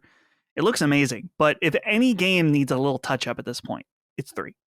Yeah, at the very least, just the cutscenes would be cool to see. Like those blur cutscenes. Oh, fucking gorgeous. But we'll see. That's exciting. It's an exciting rumor. It means things are ramping up. Yeah, I'll be still interested to see what happens with any mention of PlayStation at the Xbox conference, because it's just unbelievable to think that would ever happen. I just refuse to believe it. We'll see. Let's get into what we're playing. We all just took a break, as we usually do at this time, and we all got packages in the mail, apparently. Very exciting. Mm-hmm. Apparently there's severe thunderstorms en route. So I heard Micah's scrambling outside to get some of our furniture inside. I was like, oh, I didn't realize it was going to be so bad. It's that summertime weather down here in Virginia. I love thunderstorms. Me too. I like them less with my pool, though, because I have to worry about the water level and then dump it. Oh yeah, that does sound tedious. It's tedious as fuck. All right. Let's see here. Time to get into what we're playing. I'm trying to see what order we might go in. I guess I'll just go first since I have the least to probably say. I've been spending the last week deeply with System Shock Remake. I beat it last night, and I have all of the trophies but 3. 2 of them should be trivial to get, and one of them is to beat the game in under 10 hours on the 3-3-3-3 mode, like the hardest mode. So I found a playthrough online of someone doing it really expertly in like 4.5 hours, and I've started playing through it last night, just following him, like basically watching for like a minute, pausing it, and then doing exactly what he did. And I'm just going to do that for as long as I can. I'll probably have to deviate at some place, and he's going way faster and way more efficiently than me, but it's pretty funny. Like he's just running through all the rooms, picking up everything, and then using R2 in the inventory to just turn it all into scrap, and then doing that over and over again because you need lots of currency to buy things if you want to be strong. And so if I can get that trophy, I will have by far the hardest platinum trophy that I think, or at least one of them that I would have had. I don't know if I have it in me. I said earlier that I bought Rise of the Ronin before the Days of Play sale ended because it's $20 off. So I downloaded that to my console, and maybe I would get into that. But I feel like this is the kind of game. Listen, if I have to beat it in under 10 hours, it can't be that long. I mean, I'm going to have to grind. It's save scumming like crazy in this game. I'll say that it took 21 hours recorded, and the game's very strict with recording your time. 21 hours to beat it in game, but my PSN says I played for like 42 hours or 43 hours because I was constantly going back to old saves and trying to do things again. So It's going to be a little bit of a grind, but I've come this far. And what's interesting is that there are very, very, very few people that have platinum System Shock Remake at all so far. In fact, there are very few people that have even beaten the game on PS5 anyway. It's obviously very popular on PC. So I won't get into it further here. I talked about it extensively on Summon Sign. I think Dagan and I are actually going to cover it more deeply on Knockback in the future. So I'll leave my further conversation for System Shock Remake, but I'll just say in closing, highly recommended. It's not better than BioShock in any way. It just is so BioShock-like in the immersive sim genre. It's just really great. And I really, really loved it. And can't wait for what I think is going to happen, which is the System Shock 2 remake or re-release, which will be cool, which apparently is much more literally like BioShock. Oh, and yeah. I will look forward to that as well. Let's get into what you guys are playing, though. And we'll start with Michael Buffalo, who wrote in and said, "Hey, Sacred Crew. Chris, have you dabbled in the final shape? I must say, as a Lapsed fan, they have made some changes that would have benefited the game greatly years ago. Without listing a bunch of my favorite changes, is the equal power leveling when friends or strangers play together. Makes the game much more accessible for non-lifers in the end game. Dustin, are you getting some Destiny fever? Hope all is well." So, Chris, we'll get to you in a minute, Dustin. But Chris, it says here you've been playing Destiny 2: The Final Shape. What are your thoughts? Yeah. So I finished the campaign last night, but the story continues like way beyond that. There's like a raid that is pretty fundamental to the story as well. So it basically, as far as I'm reading it, the raid is ostensibly the last mission, which is pretty exciting. But that comes out on Saturday, so it's not out at the time that we're recording this. Or I think it's maybe Friday night, sometime this weekend. But yeah, man, I tweeted the other day, I think yesterday, it's like, I regret to inform you that the final shape is very good. This is a Witch Queen tier expansion, I think. Whether or not it obviously the narrative, it depends on if you're invested in these characters or not versus the Witch Queen, which I think was a little bit more accessibly captivating, which you just had this brand new kind of antagonist that was like very, very commanding on screen. This is a lot more based on your history with the series and based on your history with these characters. And I think the storytelling is really, really good and really, really strong here. The cutscene budget feels crazy. There's a lot of cutscenes in this expansion specifically that feel like they remind me of like Halo 2 Anniversary cutscenes where I'm like, damn, dude, this is really good shit. And a lot of great story. The exotic mission structure is really cool. I think the new destination that they have here, the new location that you're in, the Pale Heart is what it's called. This really long map. I think they said in marketing that this is like the first single instanced location that they've ever done. I didn't really understand what that meant until I played it. This map feels less like an open world kind of like hub based structure, and it feels more like the longest Halo campaign level you've ever seen, but you can move linearly through it and back whenever you want. So there's like this flow to it that I feel like is missing in a lot of Destiny locations in general, where it feels like kind of like a big, almost like a circle, and you kind of feel like you're wandering kind of aimlessly in this big loop, and there's a lot of backtracking, and there's really not a lot of it here. I really wish that this was the mission or the level design structure that they went with almost the entire time that they've been doing this game. It's weird that they ended where I feel like, oh, dude, this is exactly what I wanted out of Destiny for the longest time. Like this feeling of constant progression. I think they were able to do a lot of interesting stuff too, because there isn't like a public space per se in the same way that there typically is, where they have these moments where the world is rendering out in front of you. There's like a Bethesda style walkout moment, which I was not expecting at all. There's just the art design is really fucking strong.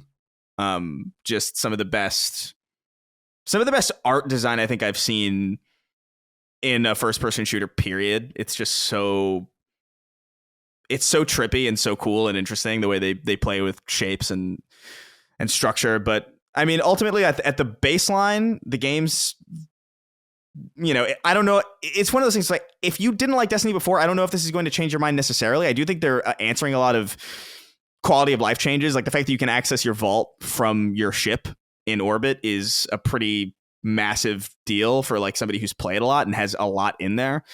But I don't know if this is necessarily going to convince you. I will say that new prismatic kind of subclass thing that they've added is really fucking cool. There's build crafting in this game now to the point where it really feels like you can make your character into some crazy broken builds if you really want to. Like I have this build right now where I recharge health on melees, but like I have like a long distance melee that does like that suspends people, and like it's fucking crazy. Just and you can synergize it with like certain weapons and certain armor pieces, and I think over time they're going to be unlocking different segments of that subclass. So I don't have the full picture quite yet, but in the early stages, having finished like the narrative structure of the campaign, done a few of the strikes, done a few of the exotic quests, which are very, very story heavy and very, very cool. This is a really fucking good expansion, and it was not looking that way. After Lightfall, I remember being very, very nervous, or like at the very least, like kind of uncaring. It's like, all right, well, they're probably not going to nail it. And I guess whether or not they nail it still remains to be seen technically, because it hasn't ended quite yet. But like high level thoughts, like this is a Witch Queen level expansion. It's exactly the quality bar that they needed to hit at a bare minimum. They've hit it, and that's good. You know, that's good to see. I'm really happy for it. This very easily could have ended up being like a massive, massive disappointment. And there are going to be some opinions about the story that, like, you know, if you haven't written out where you want the story to go in advance, and you're not going to let that kind of color it, some people might be disappointed, but it's not nearly the level of like an objective disappointment that like Lightfall was, which was just nobody asked for any of that. Nobody asked for like 14-foot tall, half naked, random Venus people running around on surfboards in a cyberpunk city. Nobody asked for that. And there's none of that here, thank God. But yeah, well. I love it. I think it's great. We'll have to coordinate I was just writing in my notes, we have to coordinate a Sacred Plus episode in the coming weeks for you, Cog, and I guess anyone else that's participating, so we can get some thoughts out there. That would be a good episode, I think. And a fruitful episode. Yeah. Dustin, the last half of that, or the last part of that from Michael Buffle, was to you. Are you getting the Destiny fever? No, not right now. Maybe at some point. But like I think I said a few weeks ago, I booted back in to play an old expansion. I think it was Witch Queen, and I was so lost that I was like, I can't do this right now. And I have my eyes, I'm deep, balls deep, you might say, into something else now.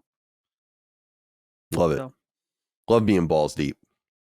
Oh, you indeed suffer from a different malady entirely, as you're saying. Big Idiot wrote in and said, howdy, sacred smooches. Outlets have gotten a 3-hour hands-on with Elden Ring Shadow of the Erd Tree DLC. Most of what's written is first impressions and marketing, but I made a triple take when reading about the Shadow Realm blessing system specifically. Within it, the new Scuttletree fragments, is that right, seem to act like a difficulty modifier, with PlayStation Blog's description, quote, find and use a new consumable to apply a stackable buff that negates some incoming damage and increases the damage you cause to opponents, end quote. I found the description of this strange, so I looked at other outlets, and there is some spicy disagreement on the specifics. GameSpot's wording makes it seem like it's a balancing system, quote, a new character progression system that allows the DLC to introduce new power and difficulty curves so that players with hundreds of hours don't stomp, end quote. Polygon's description was my favorite, simply saying that it virtually boosts all stats. Note that this buff only applies in the DLC area, is entirely optional, and the fragments are supposedly rare. Why such inconsistency on this? Is this some coy experiment for an easy mode? Could it be some sort of mathematical necessity because of how damage scales? Did FromSoft just botch the explanation of it to these writers? Interested to know your thoughts. So you're playing core Elden Ring, and I don't know how much more you have to say about the game itself, and you can say whatever you'd like. We've talked about it extensively on the show and elsewhere. But I know you're playing in preparation for the Shadow of the Erdtree expansion that's imminent to kind of get your legs back under you. Did you check out the preview cycle? I saw some people having some stuff out there. And then what are your thoughts on that? You can share any new thoughts you have on the core game as well. But I'm curious if you can speak to big idiot's thoughts here on what seems like maybe a covert difficulty scale, or a difficulty leveling, although if it's only attached to the DLC and is entirely optional, I wouldn't really consider it that. And it doesn't seem like that would be FromSoft's style. I think they, in other words, have to kind of get with the program on late expansions and the way people play games, and you have to be good. Like there's gonna be a difficult problem probably here for some people, you know? Yeah. Well, so I was reading some of the previews, but eventually I was reading some and I'm like, I think I'm just gonna wait. Like I don't need to read this. I'm just gonna play when it comes out.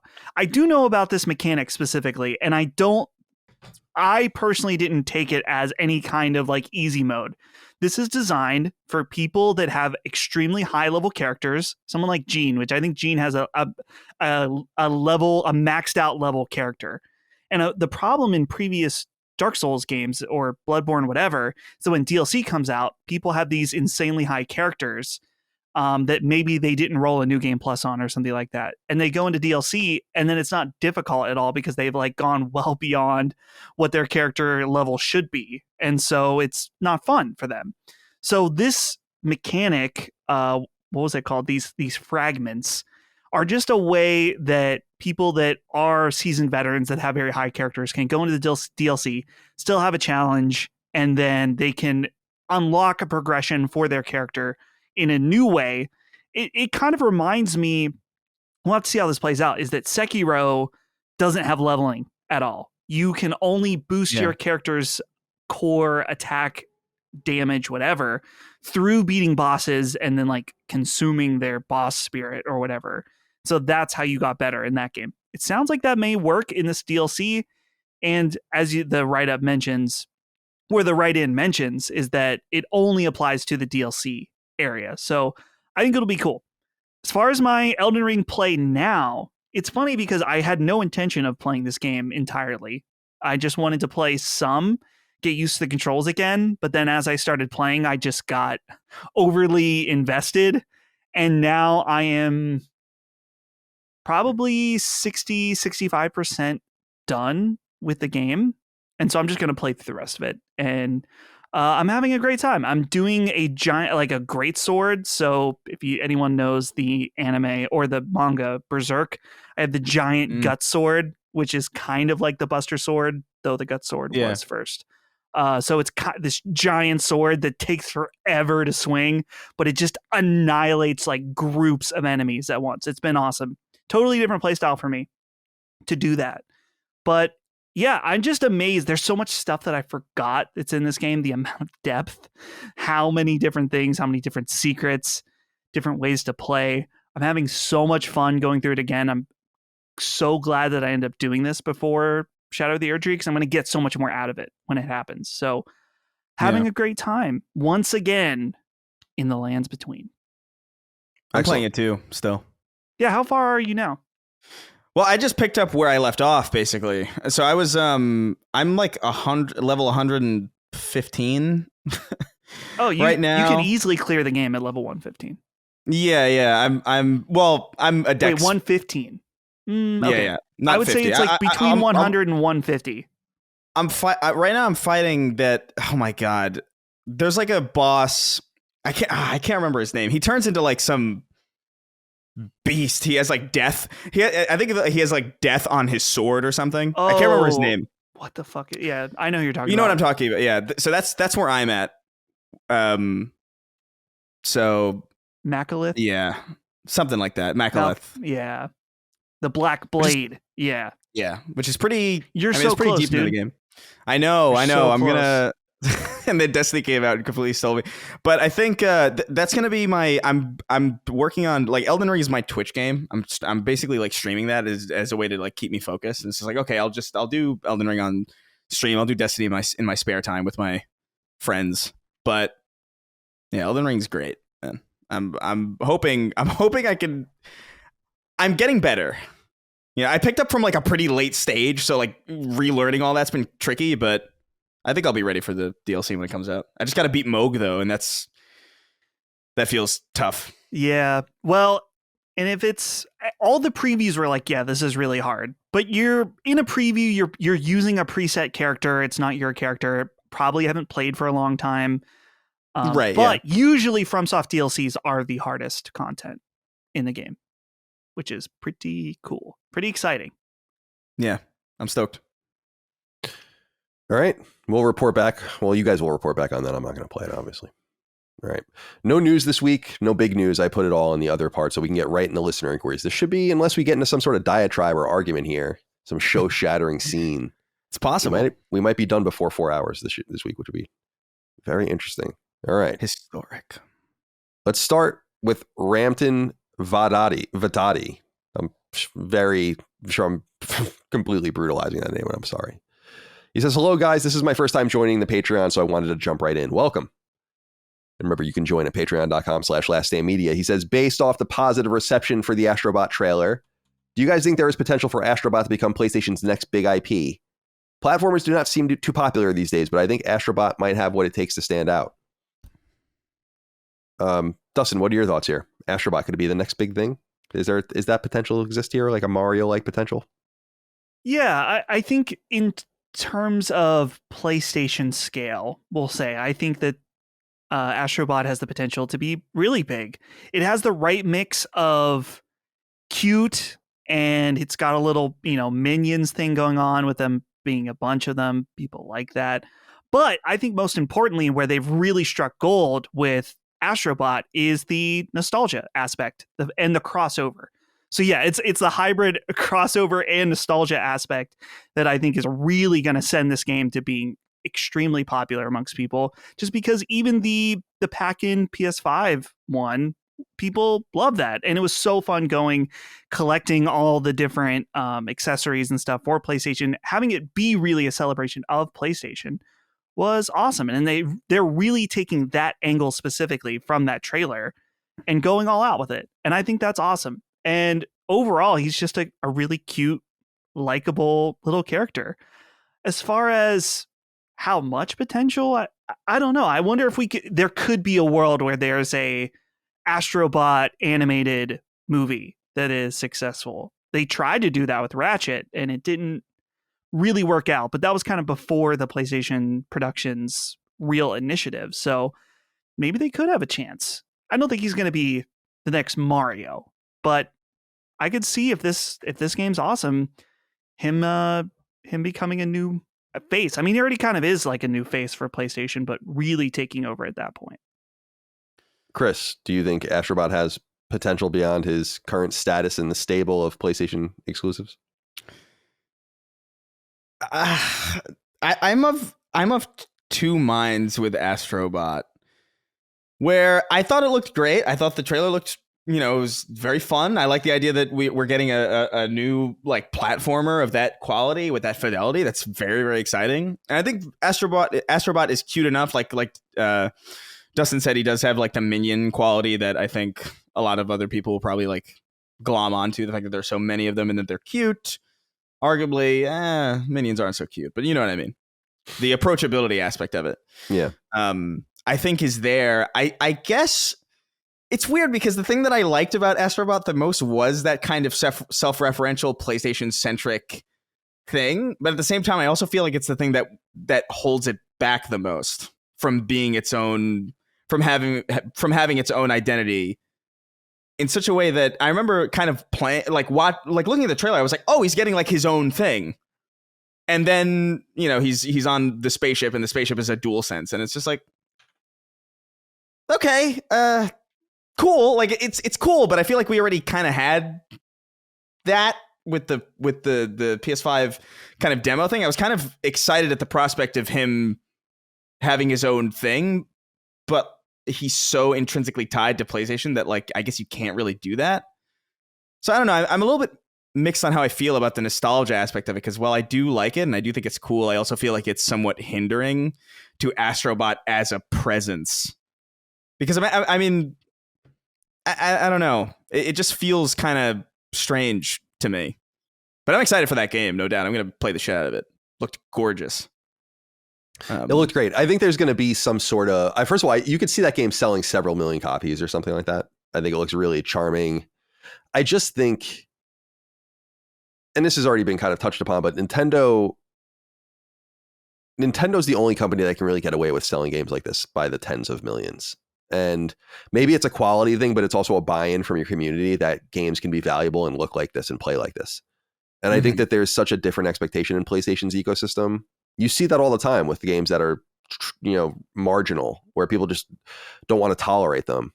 So I think that that's going to hurt. It's maybe upward trajectory just from the sense of perceived value from people. And they've gone out of their way. I didn't report it this week, but in the FAQ for the game on a website is being reported by other websites that I was reading. They go out of their way to say, like, the game's huge. Like, because I think people really think about Astro Bot as being either a bundled in game or a smaller VR product. And most people didn't play kind of the full Astro Bot rescue mission game on VR. So they look at this as like, what is this? It is a little confusing. I can kind of understand that. It's like what we have on the console for free, and now you're selling it to me for $70. So you have a little bit of selling to do, you know? Yeah, I mean, that's kind of the thing. It's like because there are literal PlayStation controllers in the game and literal consoles in the game. It comes across, even though it's not, comes across like a tech demo. You know, and it looks high quality and very fun. And I have no doubt that it's going to be like really awesome, because even the tech demo that we got for the PS5 for free was great. So I have no doubt of their ability. It's just more like, I wonder how the average person will look at this. Like, will they see a $70 price tag on this and be like, no. That's a tech demo. Like, that's, you know, that's just like a commercial for PlayStation stuff. I think there's a pretty high chance that that's probably true for a lot of people. And because, like you said, Colin, like, there's a certain expectation here. I almost feel like in some way, in the same way that Xbox trains their audience not to buy games with the way that they've treated their ecosystem, I feel like PlayStation has trained their audience not to appreciate games like this. Yeah, I agree. Because they're not like, you know, it's not a sad father. Right. Ratchet does well, but Ratchet actually, I think, did less well actually than the PS4 version by a pretty substantial amount. I'd have to go back to look at the Insomniac League numbers. Like, it's true, there's just not a huge appetite for the games that kind of helped make PlayStation. But that was one of the points I wanted to make as we exit this, and I appreciate Rampton writing in, is just, he's not really saying this, he's saying, could it be PlayStation's next big IP? But I think that's next is the operative word. I think one of the advantages PlayStation has had over many years is that it's never been it's omni-reliant on different things that then pan out in all these separate ways, as opposed to being much more reliant on the same old things over and over again. So hopefully, if they do discover something with Astro Bot, they don't wring it dry, but rather just spend some time there and then move on to new things and more fruitful pastures. But I'm really excited about Astro Bot. Like, that game's I'm sold on that game completely. I'm definitely buying that game. Yeah, me too. When's it out again? It's like September 6th or something, isn't it? Something. It's the San Diego show, right? Yeah. Oh, in San Diego. Of course. At least you'll be around your home, so you'll be able to access it most easily, Chris. Yeah. William Skipper wrote in and said, "Hello all. So I saw that there was a Summer Game Fest sale, and it got me feeling a sense of loss for this time of year. I can remember looking forward to early June more than anything because it was announcement season. That's still there to agree, but it's nothing like it used to be. I know Colin had the work experience, but do you all miss this time of year being taken more seriously as fans? I love the corporate talking points blended with old games media reactions, the hiccups and the surprises. Everything seems so sterile and planned now. I don't know. I find myself lacking that feeling, that anticipation and excitement of it all. I'm just hoping you guys can either cure that or justify the feeling. I know you feel this way, Chris, right? Are you feeling it? Is it pronounced this time of year for you still? No, because I'm just used to that feeling. Like I've just kind of accepted that like this is where we're at now, where it's just going to be several months of showcases that may or may not be interesting, as opposed to the much, much better system of 1 week that we all had to kind of look forward to, where everything was kind of out at the same time and everybody got something that everybody had something new to look forward to, regardless of where you were in the same week. And it was kind of a unifying experience in some ways. It was also like a sports kind of aspect to it of the teams, like who's going to win or whatever. Like, I don't know.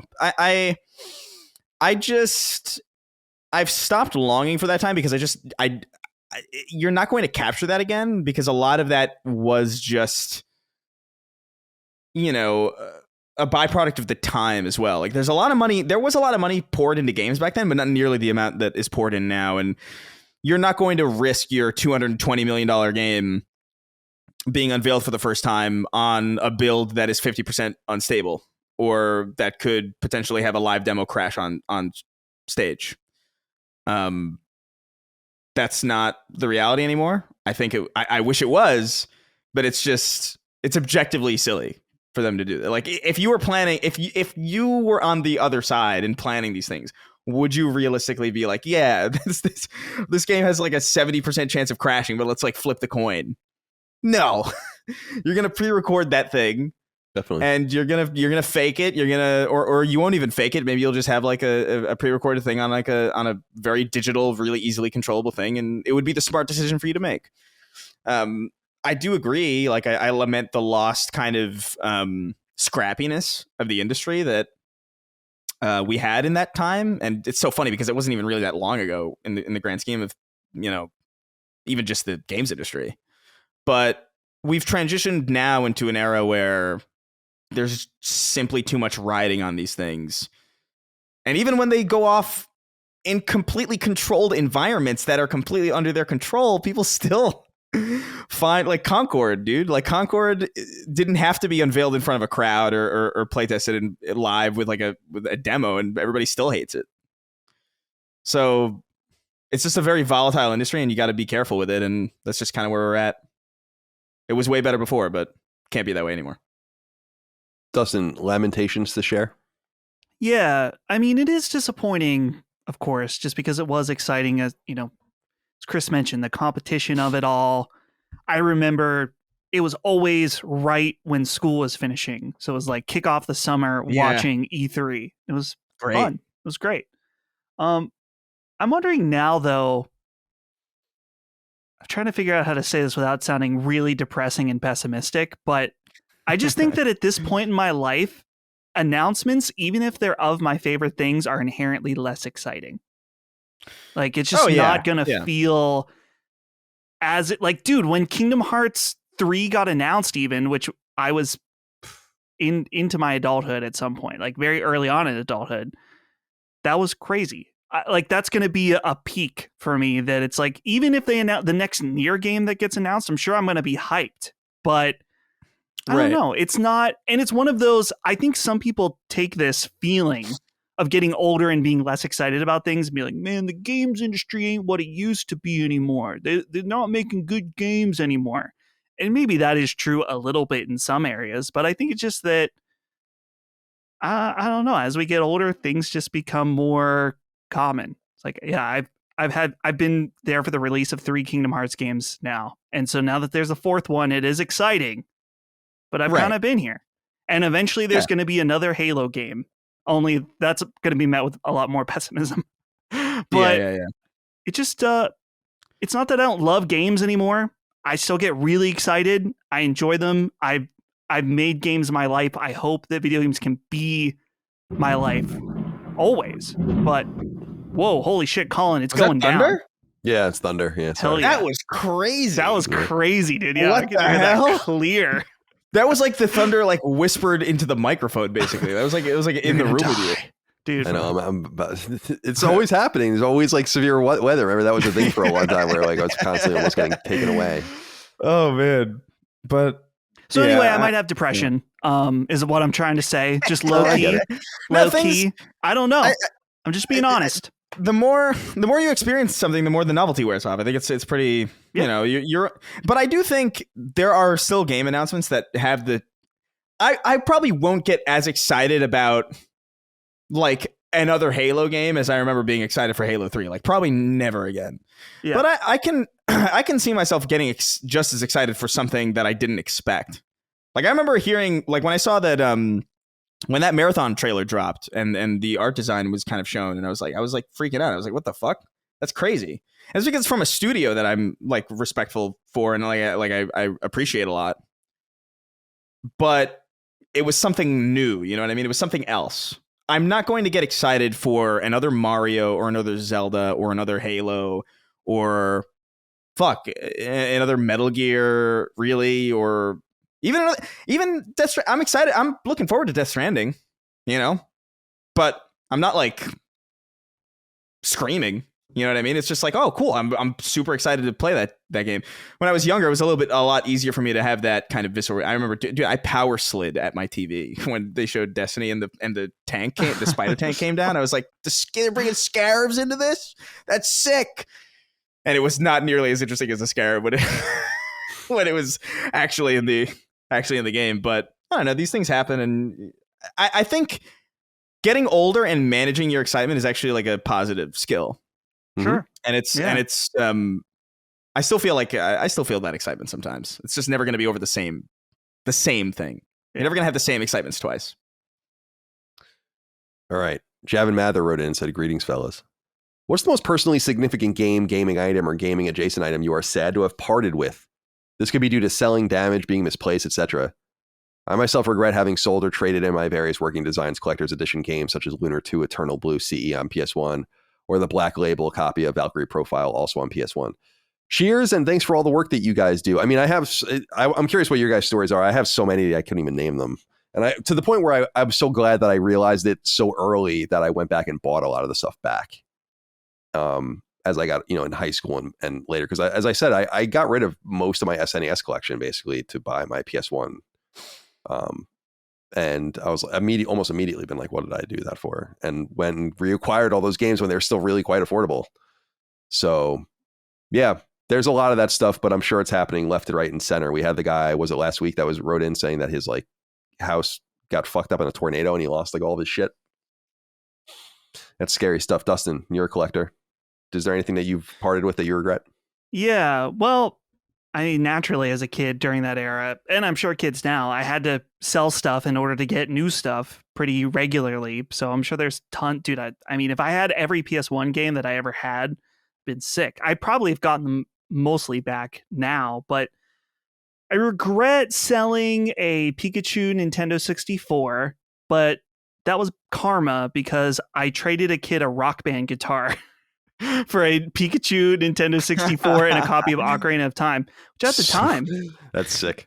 But then I ended up selling it, which I kind of wish I had it now, but whatever. Sold like an NES in the box at one point, which I do have a new one you might be able to see. Yeah, there it is. The power pad. The power pads. That one I got for a pretty good deal. The biggest regret, though, I may have mentioned in this past, I'm sorry if I have to some of the audience, is a game I really liked.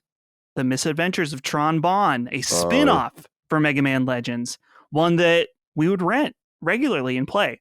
I eventually had my own copy, and I actually brought up my eBay sold listing in 2015.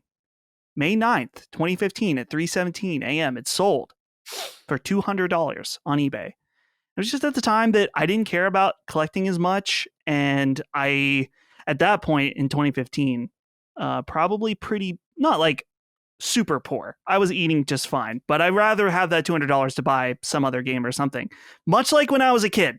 So I sold it for $200. As of right now on price charting, the complete price is $600. And now I'm into collecting again, and I specifically want the games I played as a kid, and this is one of them. So I just don't think I can stomach $600. Yeah, it's almost one of those things where you might as well do it as soon as possible. Yeah. Is it really going to go down in price?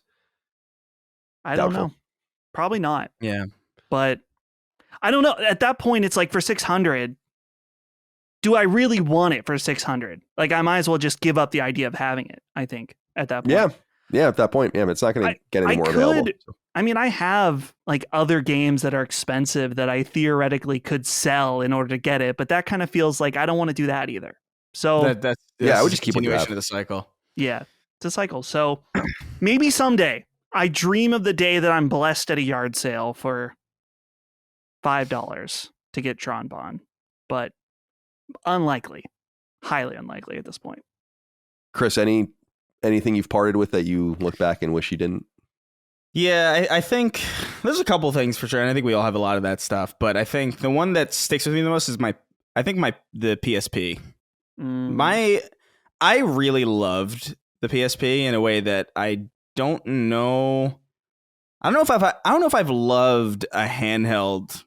Like I really like the Steam Deck. The Steam Deck's awesome. Like, it's probably my favorite one. But there's something about the PSP at the time that the PSP came out that really, it was kind of a precursor or like my window into like what the future would be with like smartphones and stuff. Being able to play games that looked that good on a machine that was that small at that time felt like getting away with something. Because that was before I even had a cell phone. I think I got like a Motorola Razr, I think maybe like a year after. So it was my first real online capable, like you go on the internet and you could watch movies and you could do all this crazy stuff. I remember the branding of it was really cool. I remember the cross media bar felt futuristic at that time. I don't know. There was just something really special about that machine. Then I lent it to my cousin, who then fucking lost it on a bus. And I was like, cool, man. Yeah, that's great. Thanks. And I just remember being so fucking crestfallen about that, because I was like, oh man.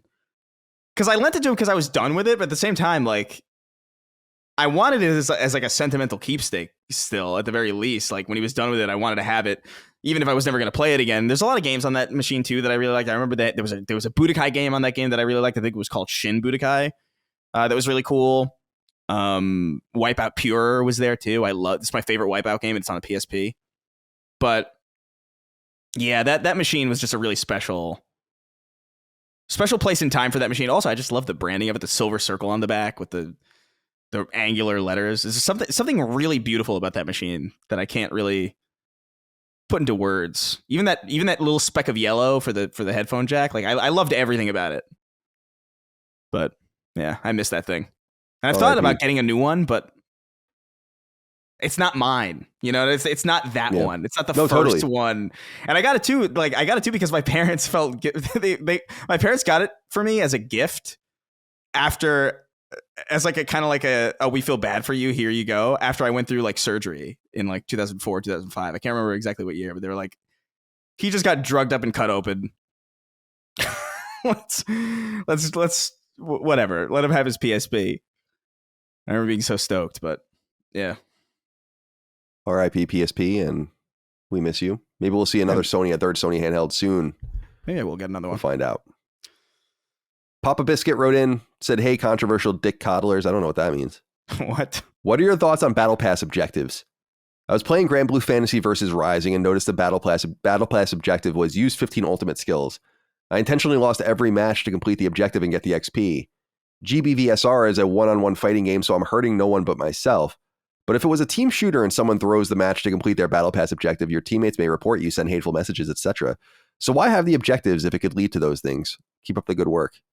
This is a whole mysterious world to me. I think the only place I ever really experienced this was, in recent memory anyway, was Helldivers, which had a similar thing. I don't have the online Battle Pass for it or whatever, but there's like all this optional stuff you can do. I think this is what he's talking about, that would give you in-game currency, or like the currency that you could spend on the store to buy things and circumvent the need to spend money. So there are like, use this weapon or whatever.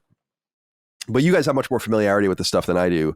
Dustin, talk to me about this. Do you do this with objectives with Battle Pass, so-called Battle Pass objectives? I'm trying to think of the last Battle Pass that I really had that had specific objectives. The first thing that comes to my mind is Fortnite, which has tons of these things where it's like, do the gritty at this point in the map, like weird stuff like that. And I would say that if you are doing unranked play, then I'm totally fine with people going after battle pass stuff. It actually kind of balances out the match. That it's like not everybody is playing as a pure sweat trying to win first place. There's some people going out and sort of doing other stuff at the same time, which can be kind of fun. If someone's playing a ranked match, though, specifically going for a battle pass thing, then yeah, that would be kind of annoying. But I think that for the most part, these objectives are designed to just happen while you're playing. So yeah, in theory, you could do like what you were doing in Grand Blue Fantasy by specifically just doing alts over and over and losing. But you could have just played the game and naturally gotten alts too. But I don't know. It doesn't really bother me, but I don't really play very many games at this point that even have those types of objectives in them. Chris, any thoughts? Yeah, honestly, I don't have much to say. I don't. Battle passes are kind of, they're such a secondary thing to me that I don't really engage with them at all. I just don't. I don't care. I've never really cared about that kind of like arbitrary progression that wasn't like narrative or. Yeah. Okay. Curry Powder 84 wrote in. This one's for me. He says, "Hey CDC, first time writing in, and it's regarding Colin's concerns about supporting games coming out of China. I would like to share a different perspective. As a Chinese American growing up, I always wondered why there were never Chinese games telling culturally Chinese stories. Now in 2024, I'm seeing many of these games on the horizon, like Black Myth Wukong and Where Wind Meets, as well as indies like Fist and Afterimage. While creatives in China do work under restrictions and censorship, to me, I see these games as a response to a government that seeks to restrict and hinder creativity. In my eyes, ignoring or boycotting Chinese games and developers means stifling what voices or outlets these creatives have. Chinese culture and history had existed for thousands of years before the Communist Party ever existed. Do these stories and art not deserve to be told and created because of its government? Anyway, sorry for the long post. Just thought maybe a different perspective would be welcome. Love all the LSM crew and all your content. Thanks for all you do." Thanks for writing in. So I'm a little confused. I understand what you're saying, but I'm also a little confused because I feel like I've actually been a champion of extracting games from these markets. And I don't want to toot our own horn too much, but I highly, highly, highly doubt that other video game or PlayStation podcasts you're listening to talk extensively about the China Hero Project, the India Hero Project, Carry First, and what's going on in Africa. This podcast, although a lot of people gloss over when we talk about that stuff, we think it's important to, and actually think it's a major advantage for PlayStation to get into these markets first. And often, early and often, and they have. The China Hero Project is in like its third or fourth round. Indie Hero Project, we just got a bunch of announcements, which we dedicated a part of the show to when it happened. And we talked extensively about Carry First and PlayStation's expansion into Africa, especially through mobile gaming. So I want those things not only for the markets themselves, but to get the stories out of those places, which I think is really important. My major problem is simply with the corporations in China.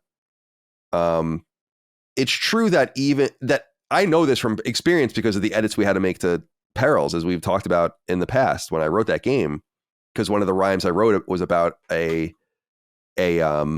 toaster made in a Chinese factory for $1 a day or whatever, and something else or whatever. And that's a problem based on the TOS for PlayStation, and especially because we mentioned Taiwan in some rhyme.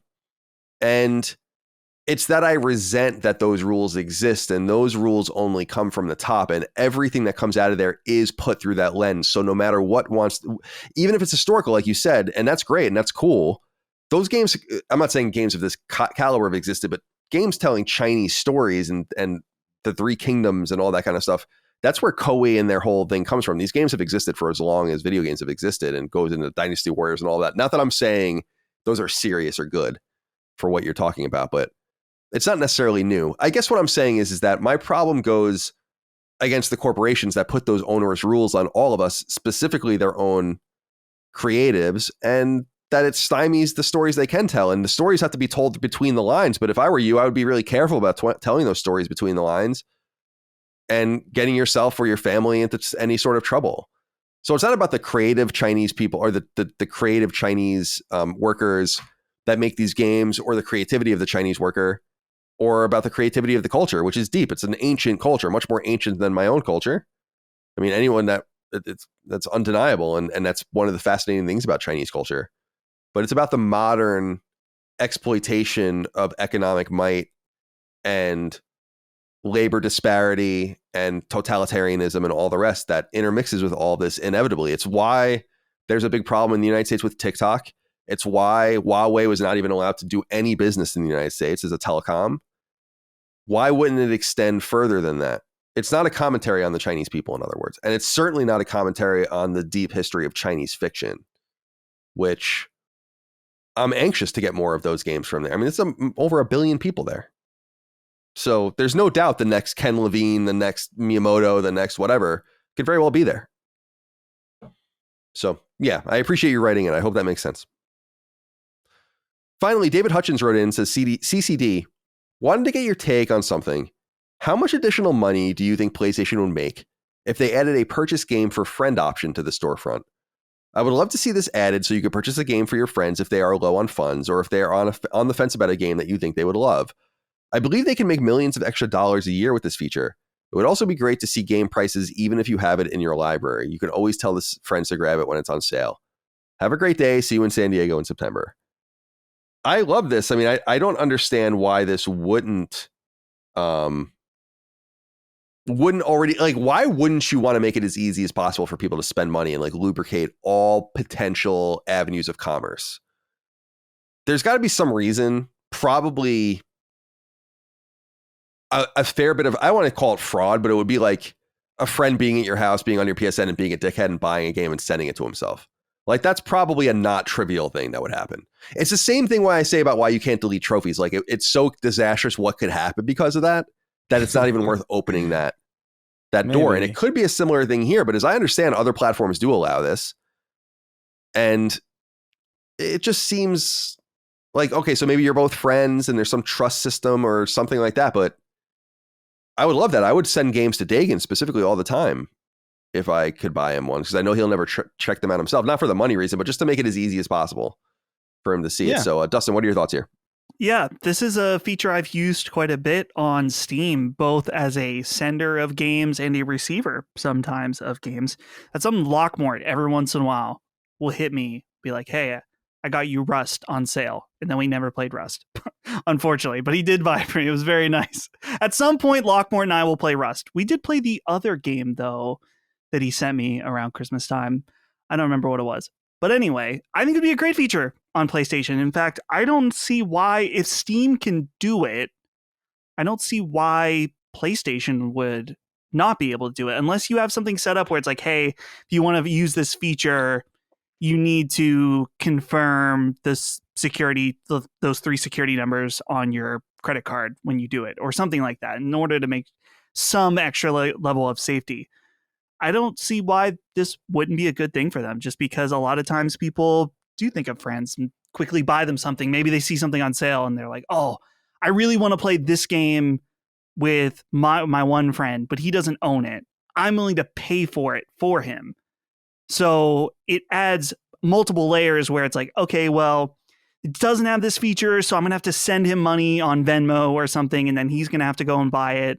Something like that. It's annoying. Just let me buy a game for the boys and be on my way. It works out good for everybody. Let us do it on PlayStation. Chris, anything to add? Yeah, dude. I think it's weird that it's not available. I know. Can you do it on Xbox? I don't know. I know you can on Steam. I've done it a couple of times on Steam. Where I've bought games for friends. I got Helldivers for a couple of friends. So I was like, yo, you got to get on this.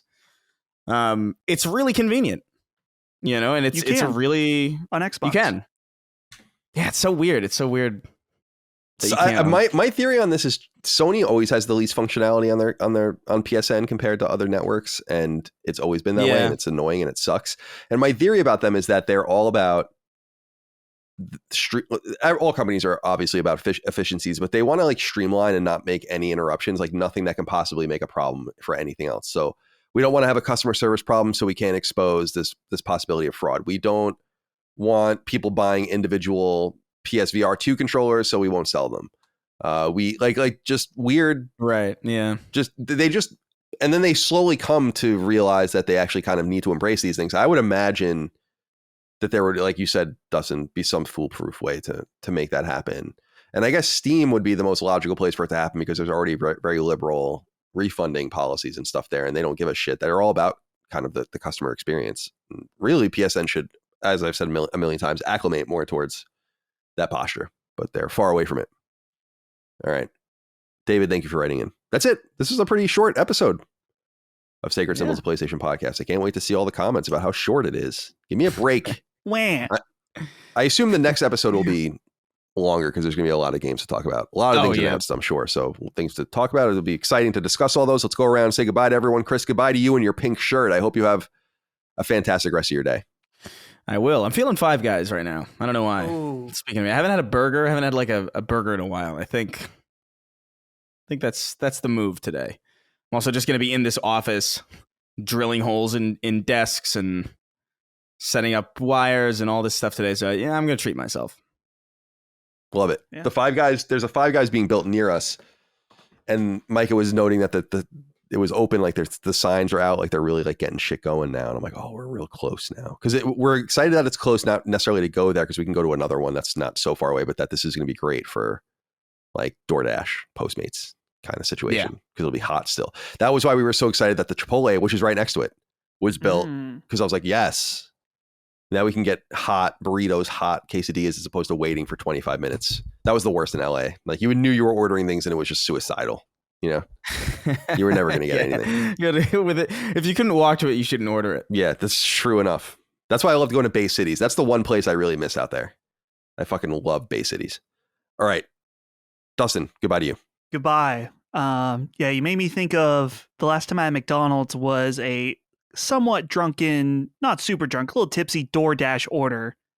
Mm-hmm. And the fry, it took over an hour for it to show up. Those fries, oh no, nearly inedible. But you know what? So tragic. I ate them anyway. Sure. I ate them. They were not good.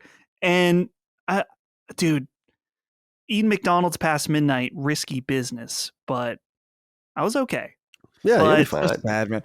My heart breaks whenever I hear about like people getting McDonald's fries and they arrive soggy. It's like so sad because they're really good when they're like they're perfect. When they're just fresh, dude. They're so good. They're definitely laced with like crack or something. But that's so sad, man. I want a Five Guys in our town very badly. Closest Five Guys 45 minute drive. Yeah, it's not really worth it. So it's kind of annoying. I'll still get it every once in a while, but best we can do here is Chipotle and dude building a Popeyes. Ooh, which I like Popeyes. Is Popeyes good? Because I've only been to the one near my parents' house in Alexandria, and it's so good. It is so good. But I've had other people say that they're like, dude, Popeyes is shit. It's horrible. I'm like, oh, one I went to was good. I would say they're inconsistent. Like a Burger King situation. Yeah. It's very much like sometimes. So it's kind of like a Chipotle in the sense that like it really depends on if you order when they're putting the new bins out. You know what I mean? Like when it's just fresh rice, fresh chicken. When all the bins at Chipotle are fresh. Oh yeah. It's so good, but then you're just by rolling the dice, the sheer number of the law of averages, you're gonna get one day where all that stuff has been out for a while, and you're gonna have a pretty subpar burrito. Yeah, and it's kind of the same thing with Popeyes, where like sometimes it's not as the chicken's not as crispy as I would like it, or sometimes the fries aren't quite as crispy as they need to be. But generally, I feel like 70% of the time Popeyes hits. They're the one that I get from. Yeah. Dude, my Chipotle intake way down. Kind of because your Chipotle sucks, right? You were kind of dealing with that. But. Yeah, it consistently sucks, and I've been dude. I know that Reddit is the place for complainers to go and complain, but the Chipotle subreddit, entertaining place. A lot of dude. This is where the conspiracy about how Chipotle has gone downhill since the pandemic and how they are skimping people left and right. And I'm on board with this. I agree with it. And so I will still go every once in a while. If Brandon hits me up, wants to go, I'll go to Chipotle. I want him to suffer a little bit. Just the portions, just bad news. Yeah, that real sucks. Bad. They got to fix that. We have a billion options here. Like It's crazy. Yeah. It's just getting crazier and crazier by me. Like the options are endless. Yeah. But the McDonald's, it's the good McDonald's that's important Mm. on a whole street. They have the best 100% hit rate with the fries. It's amazing. Never seen anything like it. Like there's no down part. Oh my God. I love McDonald's so much. Too much. All right. It's time to go. I don't know what I'm going to do tonight. It's raining now. I'll probably go for a walk later though, or go about, play System Shock. There's no sports. Like we're in kind of this like hiatus period where there's nothing I want to watch on. So I kind of have some free time to just, maybe just dwell. Think. Yeah, just dwell. Continue your cadence of System Shock and Curb. Right, exactly. Very normal, very balanced. Chase my System Shock with some Curb. All right, let's get the hell out of here. We appreciate all of you out there. Thank you for your love, kindness, and support of all things Last Stand Media and Sacred Symbols. Patreon.com/LastStandMedia for early ad-free access. LastStandMedia.store for merch. We'll see you next time. Until then, goodbye. See ya. Take care, guys. Sacred Symbols, a PlayStation podcast, is a product and trademark of Last Stand Media and Colin's Last Stand LLC, and is proudly recorded in the USA. The show is conceived by, is written by, and is directed by me, Colin Moriarty. My co-hosts are Chris Raygun Maldonado and Dustin Furman. The show is produced by executive producer Dustin Furman. It's edited by associate producer Ben Smith. All of Last Stand's theme music is by my best friend, Ramon Narvaez. As you know, all of Last Stand's shows, including Sacred Symbols, are fan-funded on Patreon at patreon.com/laststandmedia. The following names are at the producer level on Patreon, our highest tier, and we're grateful for your thoughtful and kind contributions to our independent endeavor. Thank you.